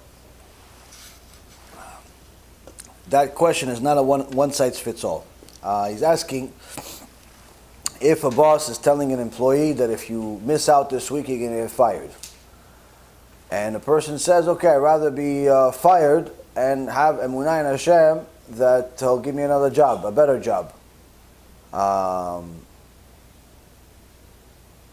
Now, should he take advantage of that opportunity that allows him to work, because technically if he's going to get fired, that's a loss, so he should go back to work?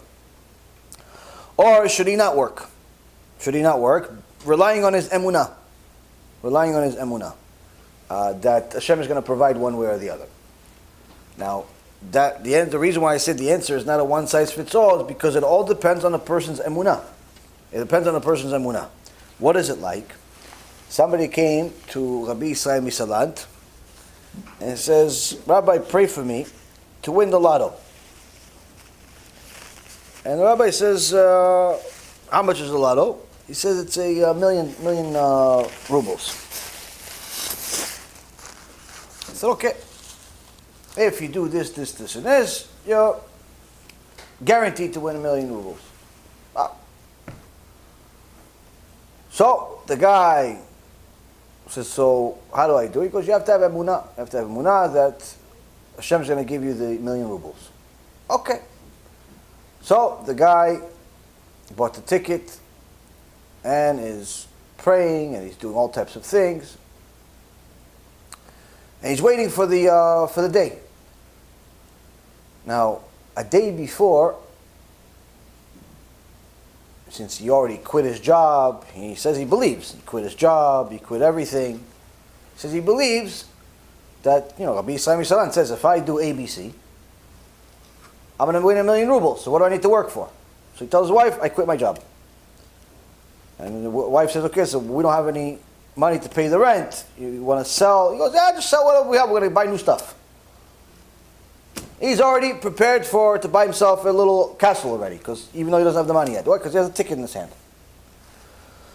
So a day before the lotto drawing, comes to the rabbi. He says, Rabbi, it's the big day. The big day's tomorrow. What's happening tomorrow? It's the big day. They're going to tell me I'm going to, $1 million, 1,000,000 rubles. And the rabbi says to him, and you believe you're going to win? Sure, the rabbi said, if I have emunah, I'm going to win. Right? He said, yeah, you're right. So you believe? He said, yeah, 100% I believe. 100% you believe? Psh, wow, what emunah you have. He says, you know what? I just thought, Rabbi Yaron said to him, I just thought, why take the risk? Why take the risk? Let's share the risk. What do you mean, Kvod Harav? How about this? You have a ticket on you? He goes, yeah, it's right here. Oh, shows him the ticket. Oh, how about this? Let's share the risk. I'll give you 500,000 rubles right now, and you give me the ticket. You don't have to take any of the risk. What do you think? He says, Rabbi, you do it for me? Sure. What do you want to do it or no? He says, 100% right now. Here, Rabbi. Rabbi says, go back to work. Go back to work. Go back to work. Why, Rabbi? Why? He says, if you really had emunah, that you had $1 million in your pocket, you would not sell it for 500,000. So your emunah is fake. You just don't want to work. Your emunah is like, you want to believe, but you don't really believe. So that's the answer. The answer is not if we believe Hashem's going to help, or this or that. Do you really believe? Do you really believe? And that's something that you're only going to learn on your own skin. Now, sometimes a person is unhappy with their job, so in reality, they can't wait to get fired. But they want to say, no, I'm going to get fired for the sake of Hashem. I'm going to get fired for the sake of my marriage. I'm going to get fired for the sake of... Buddy, relax. You don't want to work there anymore. No, who are you kidding? Hashem knows what's in your heart. Sometimes the woman really has belief in HaKadosh Baruch Hu, and they do it. It's not an easy test. I say that, if a person truly has 100% emunah, not at that moment, but he's already exemplified living with that emunah, or near it for at least a little bit of time. He's had some big tests and he's passed. She's had some big tests and she's passed. Already for a period of time, close to this time, and you want to elevate yourself even further, okay, chavod, I'm never going to tell you not to. Sir, go and do a mesirut nefesh for Hashem. Go for it. But to try, your whole thing out, day one, no, it's not a good idea. It's not a good idea, because what ends up happening is that a person tries out these big steps, puts on these big boots on day one, and he slips and he falls on his face, and then he ends up hating God for it, as if God did it to him. No, God knew that you were just a joker. He knew you didn't have emunah. You just wanted a different job, and you ruined your own thing. So that's not a good idea. So you have to, use the Torah as the Torah tells you to use it. And you have to also be realistic with yourself. You can't pretend that you are Moshe Rabbeinu when you're not even a shoe yet. You can't pretend that you're Rabbi Akiva when you still don't know how to spell yet. You can't, you have to be realistic with yourself.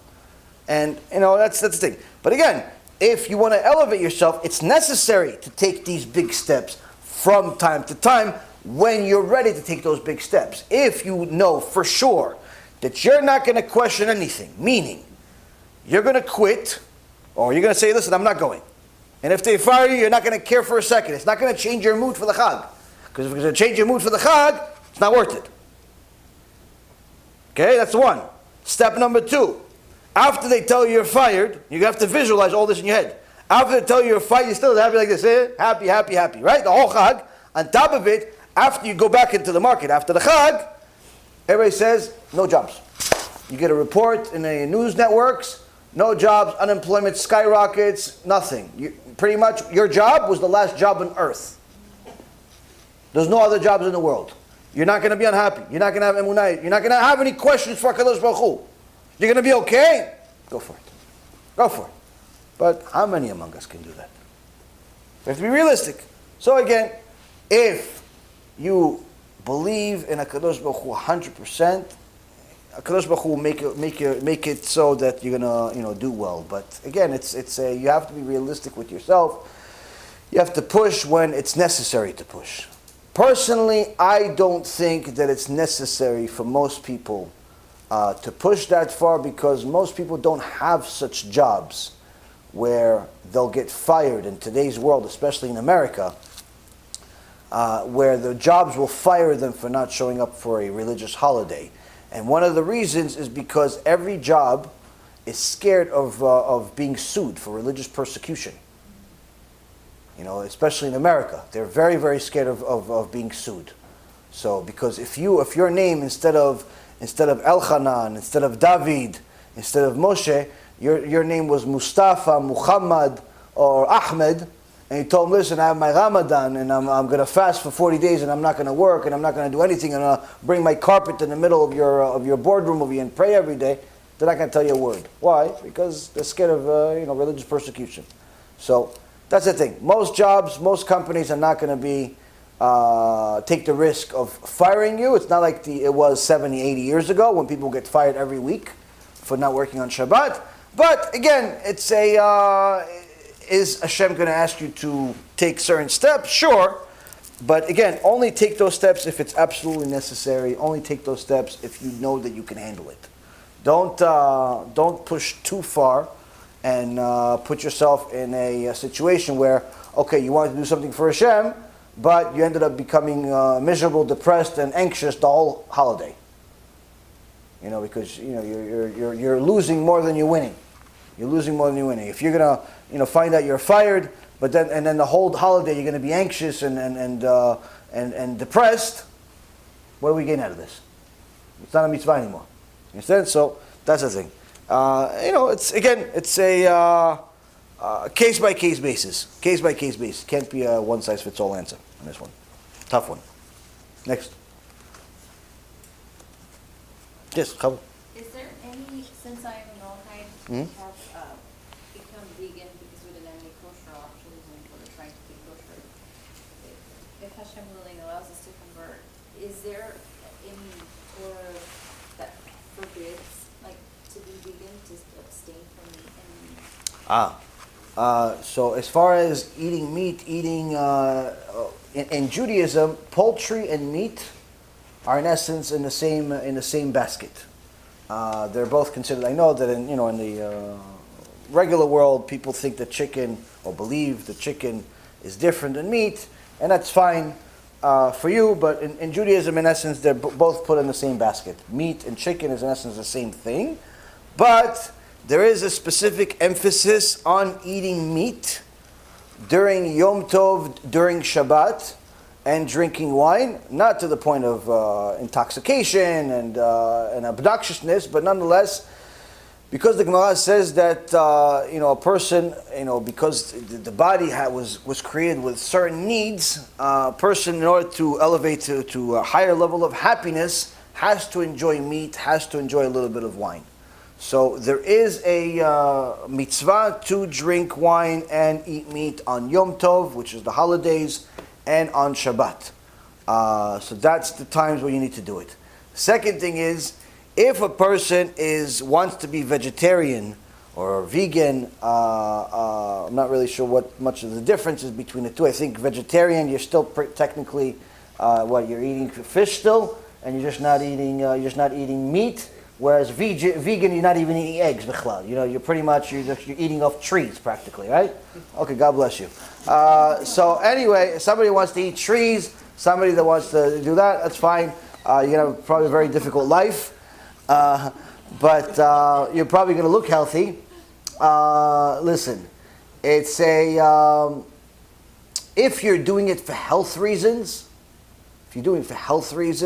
meaning you have a specific allergy to meat, you have a specific, it causes you major problems, things like that. That's a specific issue that has to be, evaluated individually. If you're doing it because you're merciful on animals, it's completely forbidden. Forbidden for you to be a vegan or vegetarian or anything because you're merciful on animals. Why? Because you do not have more mercy than God. If God instilled a rule into the world that the animals are to be eaten if they're kosher, and eaten if they're not kosher by non-Jews, and that's the rule of the world, and you think that that's mean, then you are insane. And you're going against God. Why? Because God created the world where the animals are created for you. They're created for you. And the truth be told, you cannot live without animals. You cannot live without animals. All these people that fantasize and pretend like they're not benefiting out of animals because they're not eating the cow. Okay, you may not be eating the cow, but you're still using animals. Why? You have furniture. What do you think? The furniture is only wood? Furniture has certain pieces that come from animals. You have hairbrush. Where do you think the brush? Where do you think the hair from the brush comes from? Where do you think it comes from? Okay, you have shampoo. Where do you think the shampoo comes from? Where do you think the shampoo comes from? Where do you think the soap comes from? Okay, you have shoes. Where are you getting shoes from? A tree? Where you went to the palm tree, made yourself shoes like Moshe Rabbeinu? Where are you getting your shoes from? You have a leather jacket. You have clothes. You have belts. You have animals. There's no way to avoid it. Okay, you may not want to ingest them, but you're still using them nonetheless. And guess what? When they're slaughtered by a rabbi, it's much better way for them to die than when they're slaughtered or killed or shot or electrocuted for your shoes or your jacket. So enough with the nonsense. If you're doing it for mercy, it's wrong, it's heresy. Heresy. Health reasons has to be evaluated case by case basis. And again, even in the health cases, you should still have some for the sake of the mitzvah during those specific times. For example, myself, at some point during my life, as my body was, changing, for some reason or another, HaKadosh Baruch Hu decided that me and alcohol are not friends anymore. Not that I was ever a big drinker, but a few times a year I used to drink scotch. My scotch was Johnny Walker Blue. I would drink it, 3-4 times a year. That's it. And for some reason or another, as my body was changing, I started detesting all alcohol to the point where much of it gives me an allergic attack. And I never had allergies. Growing up, I never had allergies. But I would have certain alcohol. Somebody would give me, wine. And all of a sudden, my face started to have an allergy attack. I have scotch, all of a sudden, allergy. Strange, out of nowhere.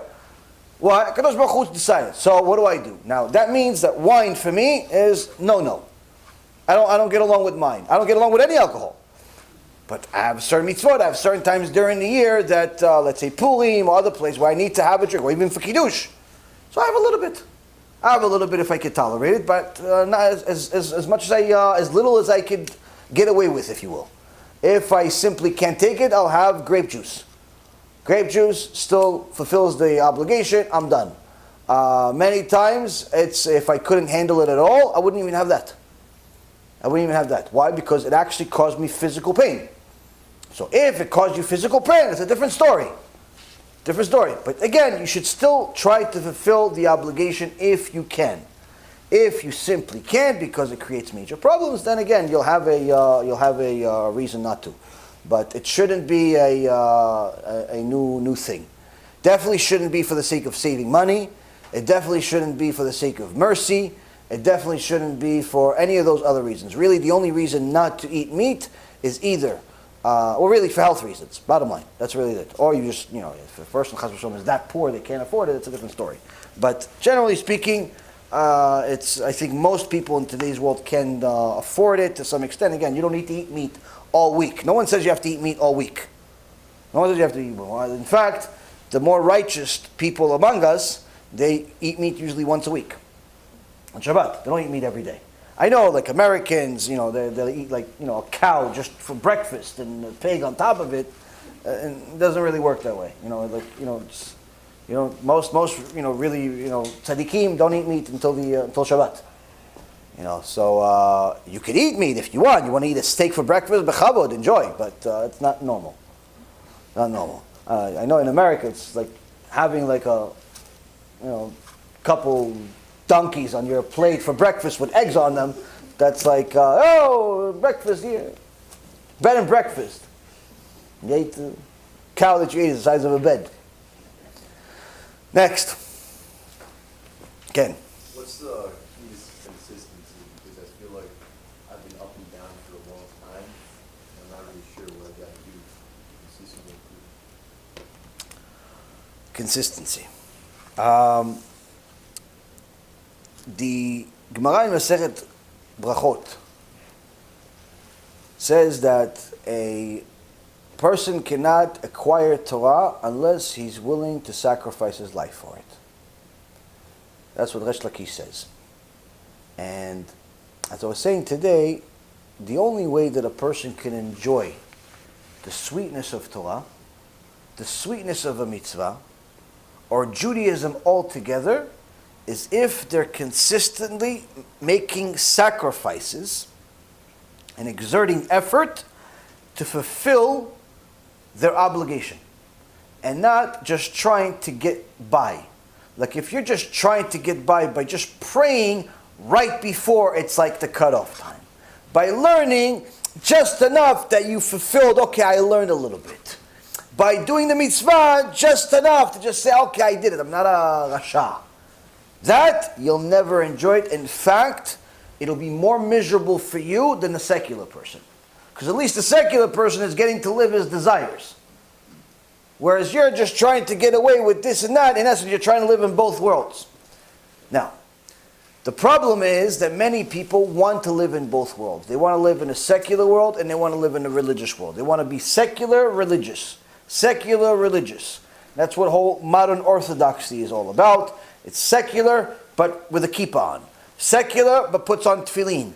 Secular, but he keeps Shabbat to the best of his ability whenever he doesn't have other stuff that sounds better to him.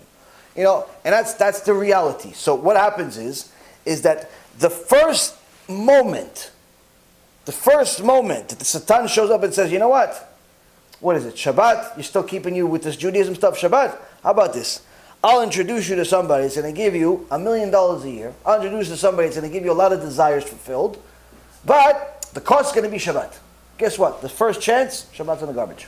Why? Because they were never fully in. They were never fully committed. Shabbat was never really theirs. Never acquired it. And the same thing goes for all of the other mitzvot. Now, I didn't know how I was going to connect the two, but with your question, we'll connect it. B'ezrat Hashem.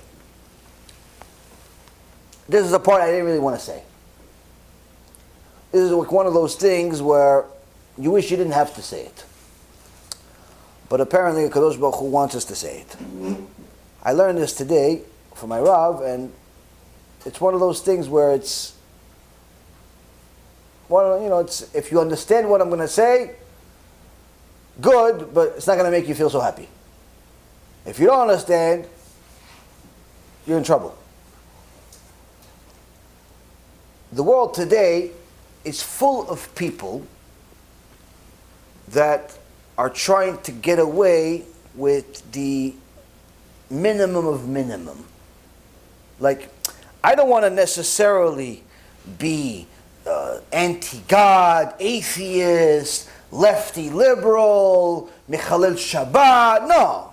I want to be religious. I want to have my kippah on. I want to have my kisur rosh on, have my dress on and everything. But I want to modernize it a little bit. And this is modernization is happening everywhere. It's not just modern Orthodox. I don't think I'm just picking on modern Orthodox. I know people in the Hasidish world, which is supposed to be the most frum, in the Hasidish world that are mechalel Shabbat. In the Hasidish world that are doing things that even secular people don't do. Hashem Yishmor. I don't want to tell you the details of how gross that is. The problems are everywhere.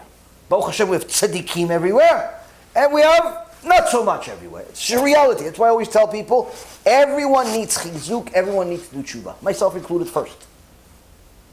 The problem is everywhere. One of the biggest issues is that we're constantly thinking like, or at least we're operating our life as if we're doing God a favor with our mitzvot. Like, I'm learning, God, you should pay me for that. I'm doing, you should pay me for that. Like as if He needs us. Because we have speakers in the world that have long beards and stupid words come out of their mouth telling people that God needs us. So we have a society at large that thinks that God needs us, and therefore we live in a world where we're just doing just the basic minimum to get away with it. Now, with this mentality, with this generation of just getting through things, I'll wear a dress, but it'll be technically no different than the secular women look because it's going to be short enough. We're going to pretty much see most of my leg. So she thinks that it's kosher because it's a dress, not realizing that it was actually better off she wore pants or a sack or just stayed at home than wear that short dress. People for some reason think that just anything that's a dress or a skirt is kosher by default. No. If it does not cover 2/3 of your leg, it's not kosher. And even if it does cover your entire leg, but it's tight to the point where we can see the measurements of your body, the shape of your body, it's not kosher. You are supposed to be, as a Bat Yisrael, supposed to be modest, meaning leave everything to the imagination. The only one that should know is your husband. Not married? Good. Make sure nobody knows then. Easier. You don't have to change. Your clothes inside out should be the same. But that's the problem. So many people, they have, part of the equipment, but not all of it. Same thing with guys. Guys say, no, I keep Shabbat. Okay, when you learn Torah? On Shabbat. What about the other 6 days? No, I'm working during the 6 days. Like they think that just because they're learning a lot on Shabbat, or they're keeping Shabbat, like it's enough. If you don't learn Torah every single day, there's no chance in the world. There's no chance in the world you're going to be righteous. Why? You're not going to know enough. You're not going to know enough in order to get to Gan Eden. But people think we're just going to get away with this and make up for different things. So this is the generation we live in today. With that type of generation, we have now something that's never happened before. We just had a Yom Kippur where more or less no Bet Knesset was normal around the world. Everywhere in the world was either shut down or was such a small minyan of 10 or 20 people that you couldn't even tell it was Yom Kippur. Countless people, myself included, prayed alone at home. Never in history has such a thing happened, even during the Holocaust. Even during the Holocaust, Am Yisrael found ways to pray on Yom Kippur. But now, HaKadosh Baruch Hu decreed the situation to be such that whether you say it's conspiracy or not conspiracy, it's a real virus, not a real virus, it doesn't make a difference. The effects are very much real on the Jewish world, where we cannot operate and function normally. And if we want to blame the government, want to blame Bibi Netanyahu and Donald Trump and whoever else, good luck with that. Good luck smashing your head against the wall with that one. It's not going to get you anywhere. You have to blame yourself. I have to blame myself. Why? Because that's the reason it's happening. HaKadosh Baruch Hu did something to us right now that if you don't understand what's happening, you are in deeper trouble than you actually are. And this is what we're going to discuss to finish off. And again, I don't want to make you guys unhappy, but it has to be said. The Admo mi Pincenza, the Arav Clonimus Kal mi Shapira. Admor Pinsencha, he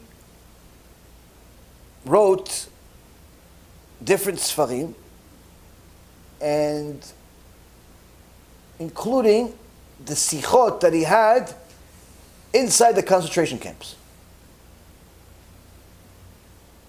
We think we're doing God a favor by coming to a nice air-conditioned room a few times a week. Maybe we're going to learn a little bit, teach a little bit, sit a little bit. He was teaching daily inside the concentration camps. What do you teach people that just came from slavery of 20 hours straight and haven't eaten for 3 days, that weigh 60 pounds, not because they're on a diet by choice, but rather because of starvation? What do you teach people that are being swallowed up by lice and all types of other bugs because they're not allowed to bathe? What do you teach people that are being murdered right in front of their families, right in front of their kids? What do you teach them? What do you teach those people? The Admor said the following in his Sefer called Esh Kodesh, which was Sichot that he had during the Holocaust. Later on, he hid it, and later on it was found in a section called Yom Bet Besukot, second day of Sukkot. He had a Sicha based on the Psalm 16, verse 2, where it says, Amarta le'Hashem Elohai ata,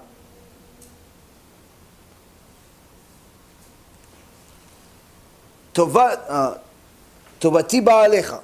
You have said to Hashem, you are my master. I have no claim to your benefit. That's what he based the shiur on. What does it mean? So the Gemara Masechet Menachot, page 53a, says that Am Yisrael, Knesset Yisrael, came to HaKadosh Baruch Hu, said, HaKadosh Baruch Hu, you should give us merit, you should give us reward, because we publicize your name. Publicize your name. And HaKadosh Baruch Hu responds to Am Yisrael, said, no, I'm not going to give you any reward.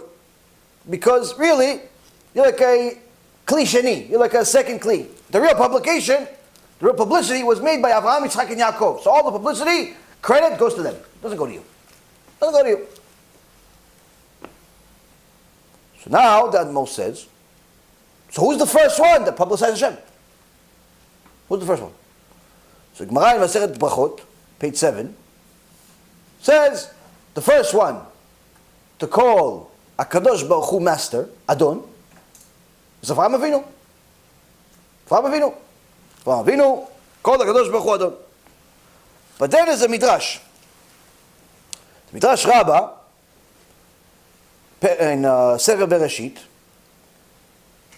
in section 17.4, says really, Adam HaRishon was tasked by HaKadosh Baruch Hu to name all of creation. The bear came up to Adam HaRishon, says, your name is going to be Dov. From now on, everyone's going to call you Dov. A bear is Dov in Hebrew. Horse came up to Adam HaRishon, says, your name is going to be Sus. From now on, everyone will call you Sus. Lion came, now on, your name is Aryeh. Aryeh. Where do you get these names? What, you just, with a Rolodex of names? What's going on with this? HaKadosh Baruch Hu gave Adam HaRishon wisdom, unlike any other, where he was able to tell the essence of the creation.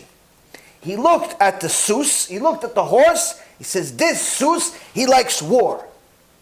He likes war, he likes to run into war. The rest of animals run away from war. But the horse is a unique animal that runs into war, likes battle. So that comes from the word sas. So because your horse, you're running into war, your name is going to be Sus, to signify what your essence is. And the same thing is with the other animals. For example, the dog came up to him. He says, your name is Kelev. Why? Because the dog, kulo lev, he's all heart. And every animal that we have in the Hebrew language, the Sfat HaKodesh, it's not like English, just somebody decided it's going to be dog. Or somebody's going to decide it's going to be cat. Like, why is it cat? What does cat mean? What does dog mean? Why do you spell night with an N and sometimes with a K? Like, why? There's no reason. There's no rhyme and reason. It makes no sense whatsoever. But in Hebrew, it's not such a thing. When Adam HaRishon was tasked with this task, he gave each creation a name based on its essence. So then the Midrash continues. HaKadosh Baruch Hu b'kvodo u'be'atzmo came to Adam HaRishon and said, what would you name me? What would you name me? And Adam HaRishon says to him, your name would be Amonai, Adnut, master, because you are the master of all creation. So now the Admo Mipincenza says, hold on a second. You said in the Gemara that Avraham Avinu was the first one to call HaKadosh Baruch Hu my master. But the Midrash over here says the opposite. It says, what does it say? It says that Adam HaRishon called him master. So who is it?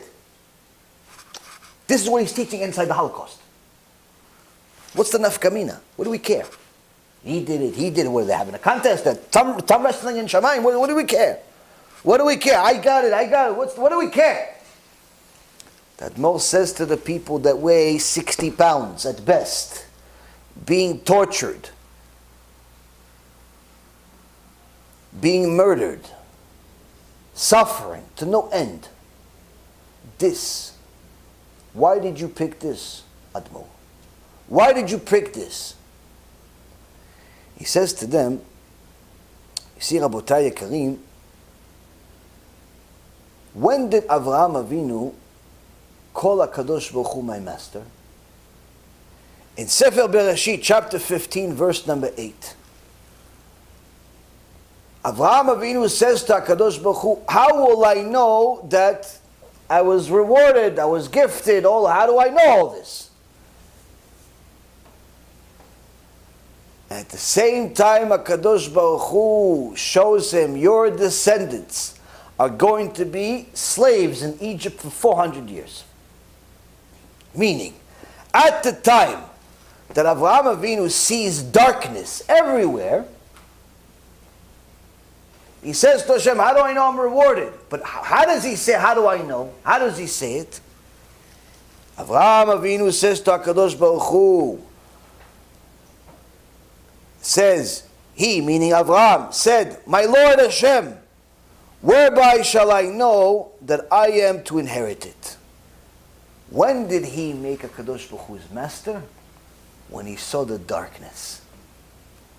Through the darkness is when he realized HaKadosh Baruch Hu is the master. While the Reshaim and the weak abandoned HaKadosh Baruch Hu because they saw some darkness. He lost $200,000 in the stock market, so he wants to go back to India. Where you were living in Eretz Yisrael, why are you going back to India? I don't know, maybe I'll make money over there. What? You live in Eretz HaKodesh, you're leaving Eretz HaKodesh to go. What? Are you stupid? Are you crazy? I'm gonna go Mechalel Shabbat. Why? My wife wants to leave me. What does your wife wanting to leave you have anything to do with violating Shabbat? I'm going to go to clubs. Why? Why are you going to clubs? Why? You're not allowed to go to clubs. I don't know. Listen, it's tough to be religious. What does HaKadosh Baruch Hu have anything to do with that? What are you talking about?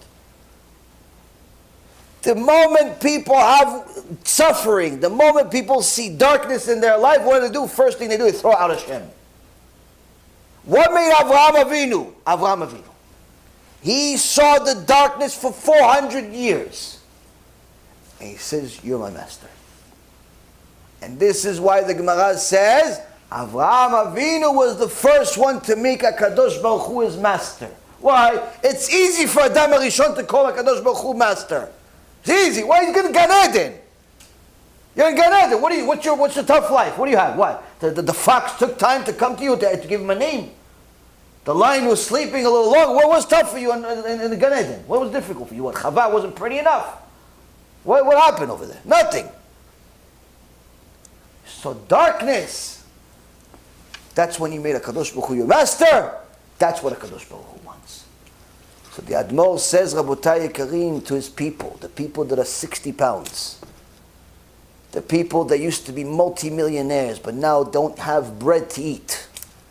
He says to them, we are in darkness right now. We are in darkness, and this is the time where we say, HaKadosh Baruch Hu, you are our master. Now we say, HaKadosh Baruch Hu, we love you. Now it's difficult. Now we say it. Now, the problem is, Rabotai, is the world today is not going in the right direction. Because what's happening is, HaKadosh Baruch Hu has given us a plague to wake us up. And the Gemara in Masechet Bava Kama, page 60, says, when there's devil, when there's a plague, a person shouldn't go to shul if the Satan is in essence killing people. He's using the Bet Knesset as a place where he has his tools there. Meaning, you see people go to Bet Knesset, the guy goes to Bet Knesset, he doesn't come home because he's dying.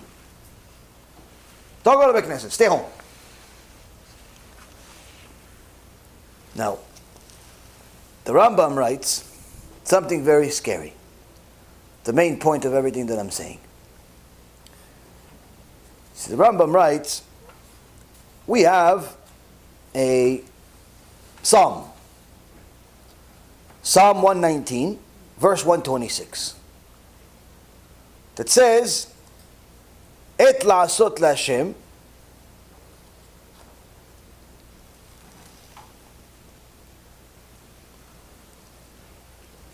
that there is a time to do the will of Hashem, but Chazal says that there's a time, from here we learn that there's a time to do the will of Hashem, but there's also a time that you can't do the will of Hashem. Anus is what they call it. You wanted to build a sukkah, you build a sukkah, but it rained. You can't sit in the sukkah. So anus.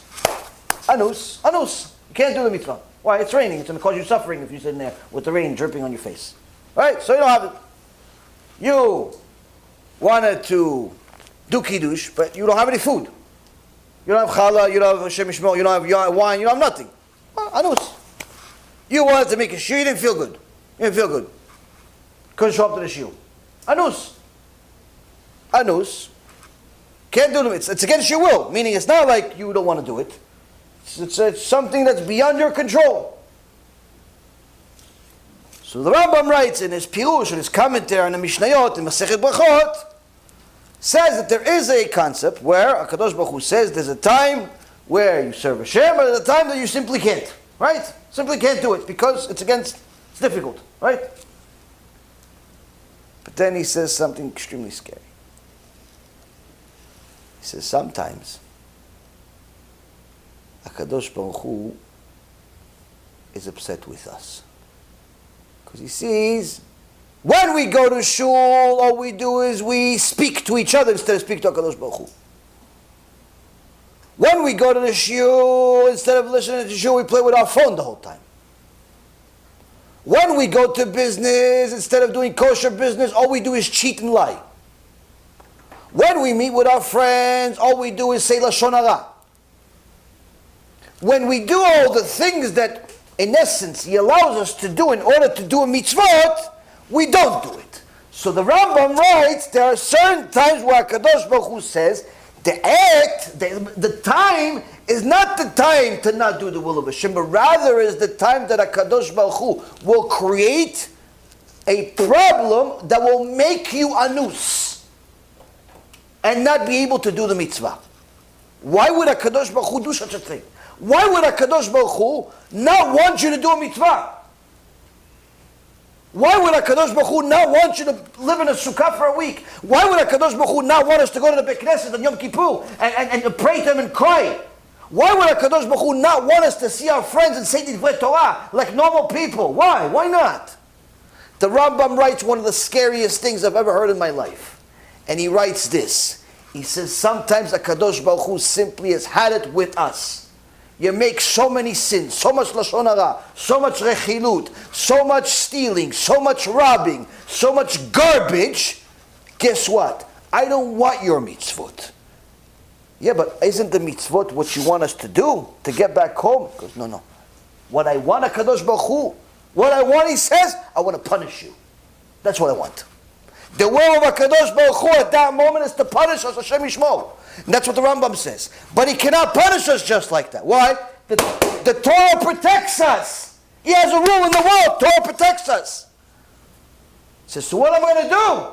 I'm not going to allow you to fulfill the Torah. How about that? The Rambam writes, I'm going to stop you from fulfilling the Torah. Shiur, you can't show up. Why? You have a headache. Shiur, flat tire. Shiur, speaker can't show up. Shiur, you don't feel like it because your wife is annoying you. All types of reasons of why you can't show up. So you figure, listen, I already get the mitzvah. I get the mitzvah. Why? Anus like Achmana Patre. If there's a concept in the Torah, it says if you're anus, if it's against your ability, it's not like you don't want to do it. You want to do it, but you can't do it. You still get the reward. The Rambam writes, listen, Rabotai, listen very carefully.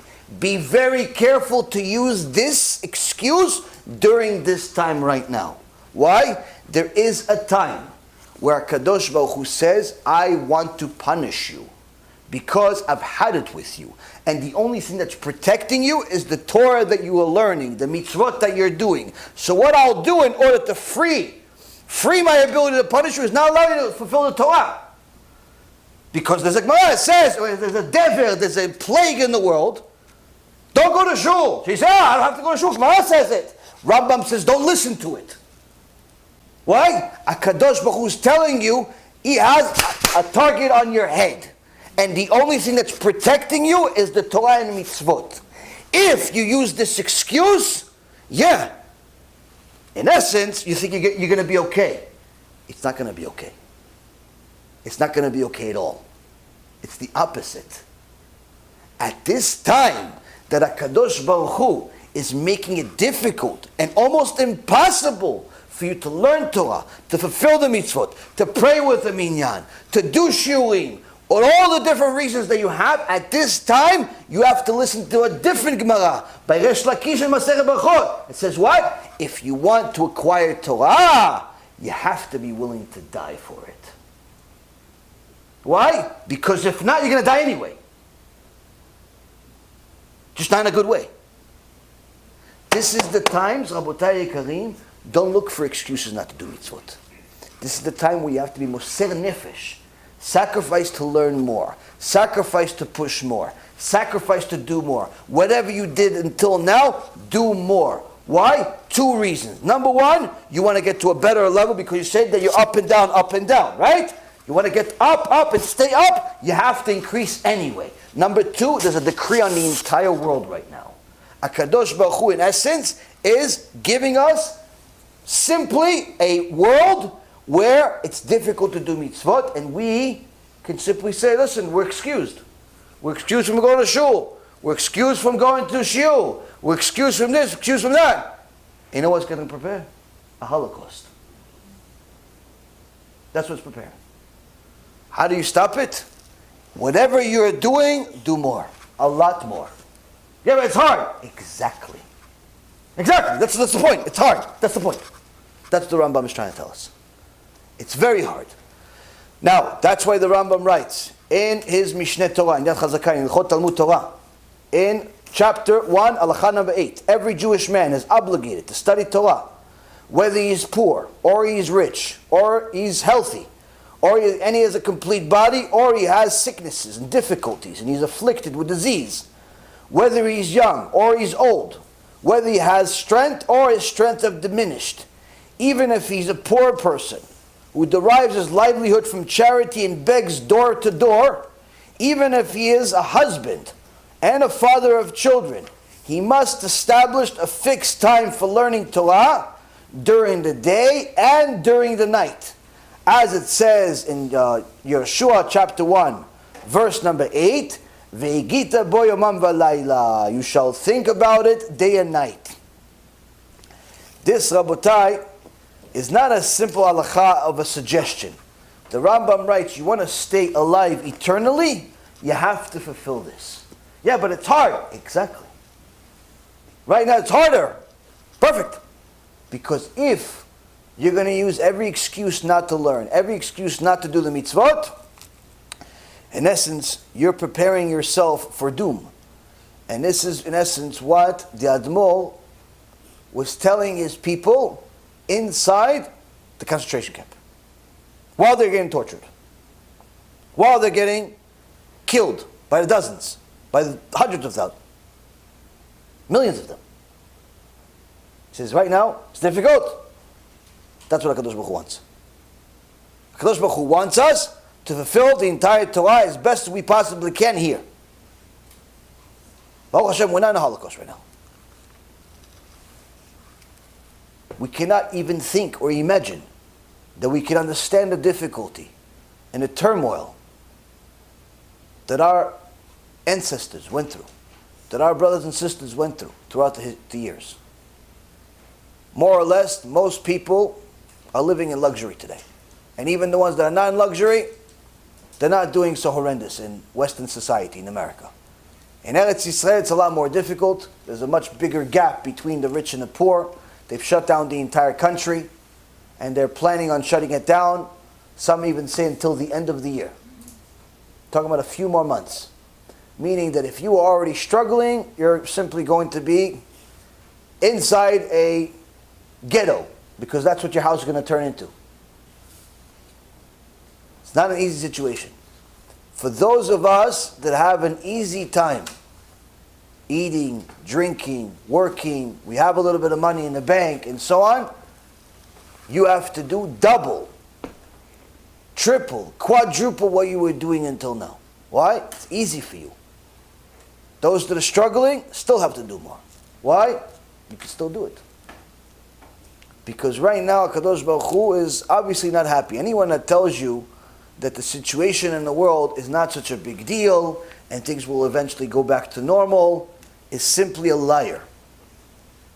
A liar. The world will never go back to what it used to be. It will never go back to normal.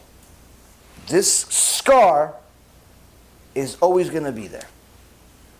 Now, things may change of how we react to it, how we treat it, how we deal with it, but this is never going away. Some big chachamim in the world say it's simply, this is the new reality. This is a new reality. So that means that HaKadosh Baruch Hu is setting up the world in a certain way where some of us have easy choices to make, some of us have harder choices to make, but needless to say, every one of us has to make choices. And we have to make it quick. You can't waste any more time. There's no more time to be in the middle ground anymore. There's no more time to be a little bit secular, a little bit religious. Why? Because if you're not at that point right now where Kadosh Baruch Hu is pressing you to the point where you have no money in the bank, you have no idea how you're going to eat, you're not at that stage. You're okay. You're okay. You're still working maybe, or you still have some money in the bank. You're still okay. And you're not taking advantage of that opportunity to get closer to Hashem. You're missing an opportunity of a lifetime you're never going to have again. If you're already at that stage where you're being pressed, guess what? HaKadosh Baruch Hu expects more for you too. Everyone is expected to do more. Everyone. Everyone has problems. Everyone has to deal with this thing in different ways. But the ones that are here and in different places around the world that still have the luxury and freedom that they had before, we, and I'm talking to myself more than you guys, better start pushing ourselves. Whatever you think that you're doing, apparently it's not enough. It's not. It's not enough. Whatever you're learning, it's not enough. Whatever mitzvot you're doing is not enough. Why? If it was enough, the world would be different. Yeah, me by myself. Yeah, you by yourself. You by yourself. Kadosh Baruch Hu is not happy with the situation today. People that are telling, no, everything's going to be okay. Emunah. Okay, emunah, buddy. Okay. I'm not afraid of this nonsense of corona, of the mask. I think the whole thing is ridiculous. But the effects on the world are very much real. The atmosphere is very much real. The wrath is very much there. It's there. Anyone that has eyes sees it. Sees the world will never be the same again. How much more time we have, I have no idea. It could be a year, a month, 100. I have no idea. No idea. I'm not God, nor do I have any connection. All I know is, you can see, you can smell the smoke, you can see what's going on in the world. You see that not enough people changed. Not enough people did tshuva. Not enough people have changed their life. A lot have. It's good, but not enough. How do I know? It's still going. And it's getting worse. So, you see that the request from HaKadosh Baruch Hu is increasing. He's upping the ante. Which means we have to do our part. Each person, it's not enough for you to just do what you were doing until now. You have to do more. And like we said earlier, it's not enough for you to just be religious privately. You have to be religious publicly. You have to be proud that you're a Jew. You have to be proud that you're religious. You have to be proud of all the mitzvot that you're doing. Proud. Why? That's what HaKadosh Baruch Hu requested from us before He allowed us to leave Egypt.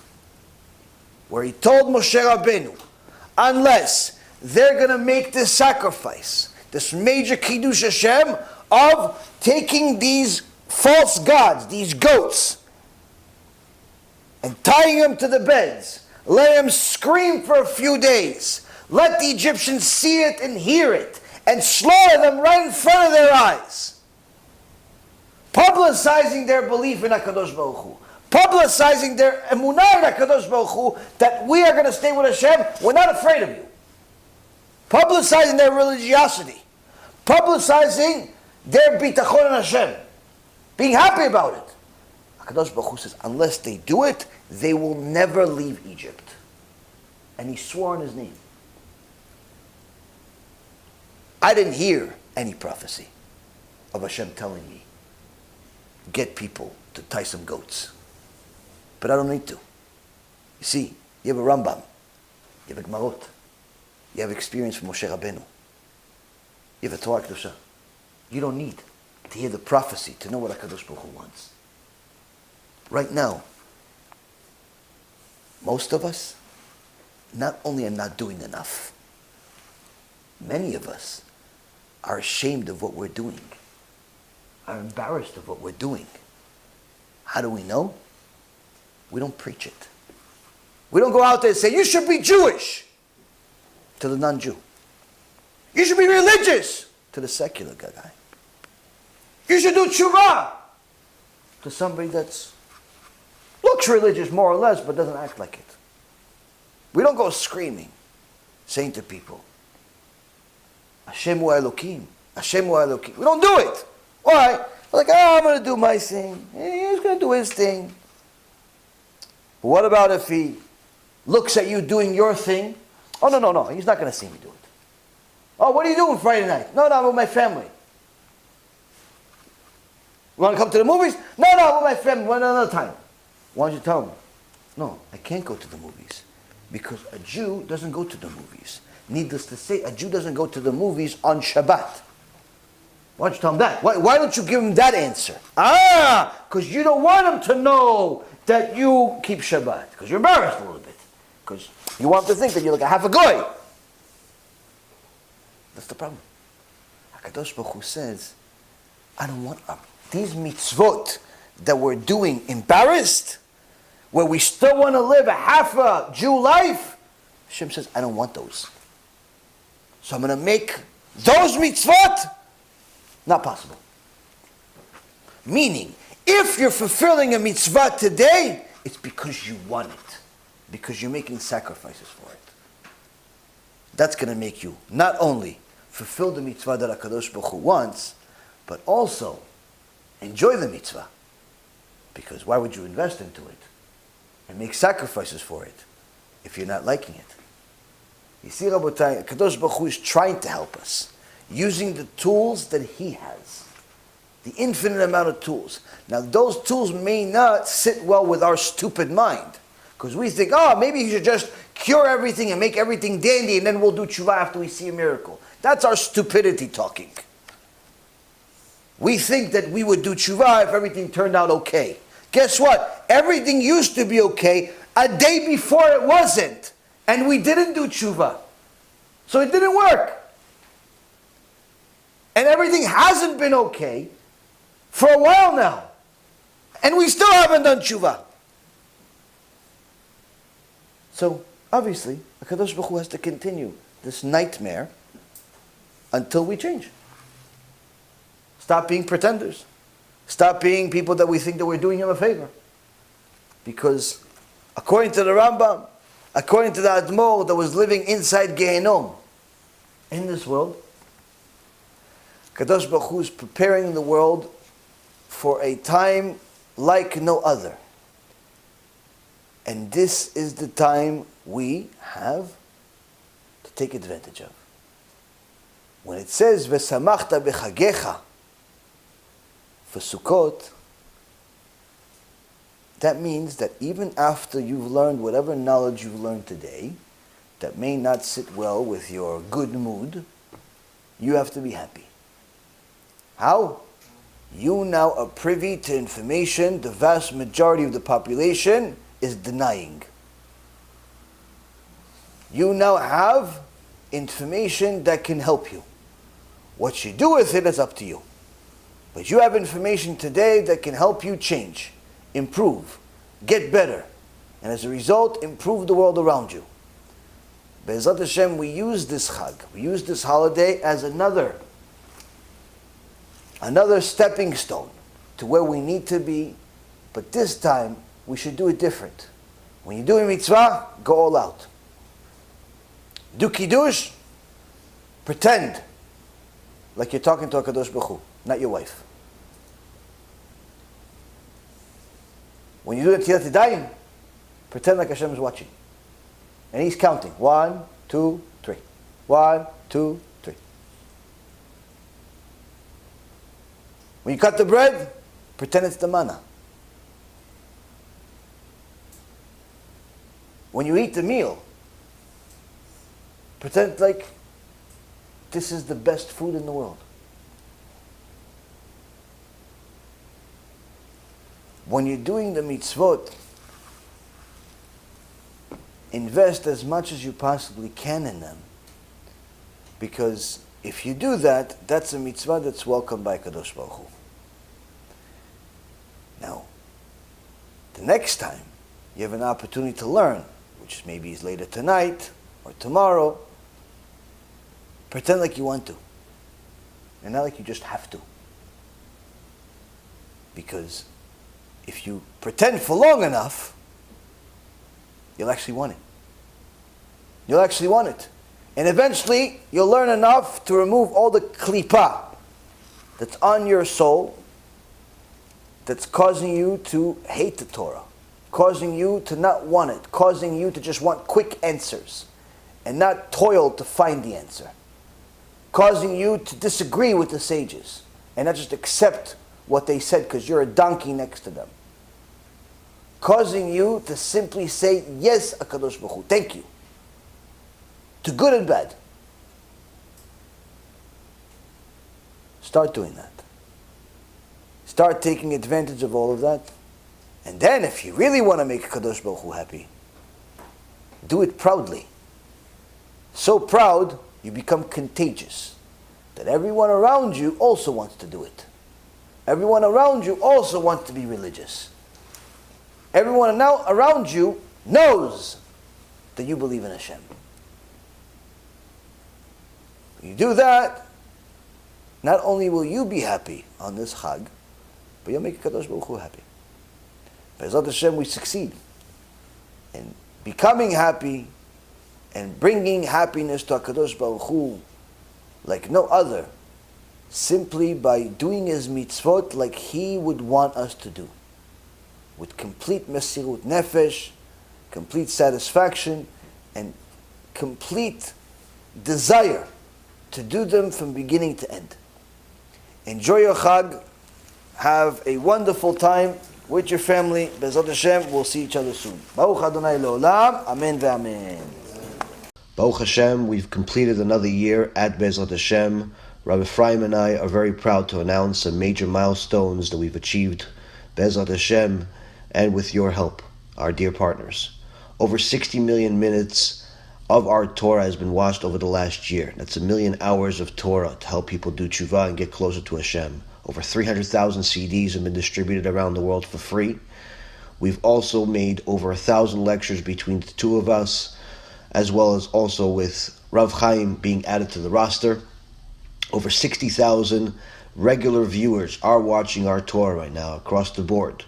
Over 200,000 answers regarding halacha, family, shlom bayit, different topics on a regular basis being given to people. Over 10,000 people have been helped, whether it's for food or different financial issues. 1,000 families of Torah scholars are being helped by Irgun Be'ezrat Hashem.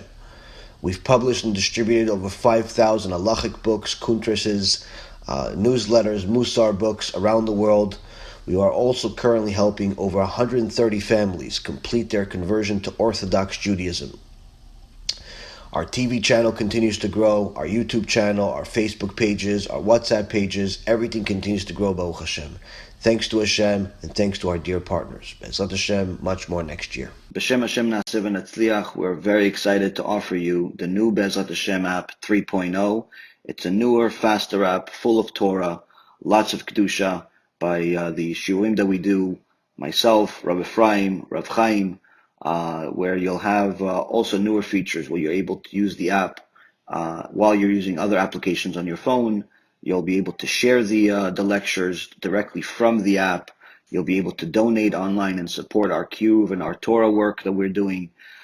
And the most exciting feature is that you'll be able to actually ask questions directly on the app and get answers from the rabbis directly from the app. This is something unprecedented, and Baruch Hashem will be able to offer it. Thank you again for all of your support. Check it out. Make sure you have the kosher Torah that will re-energize your neshama each and every single day. Kol tu b'chava tzlacha.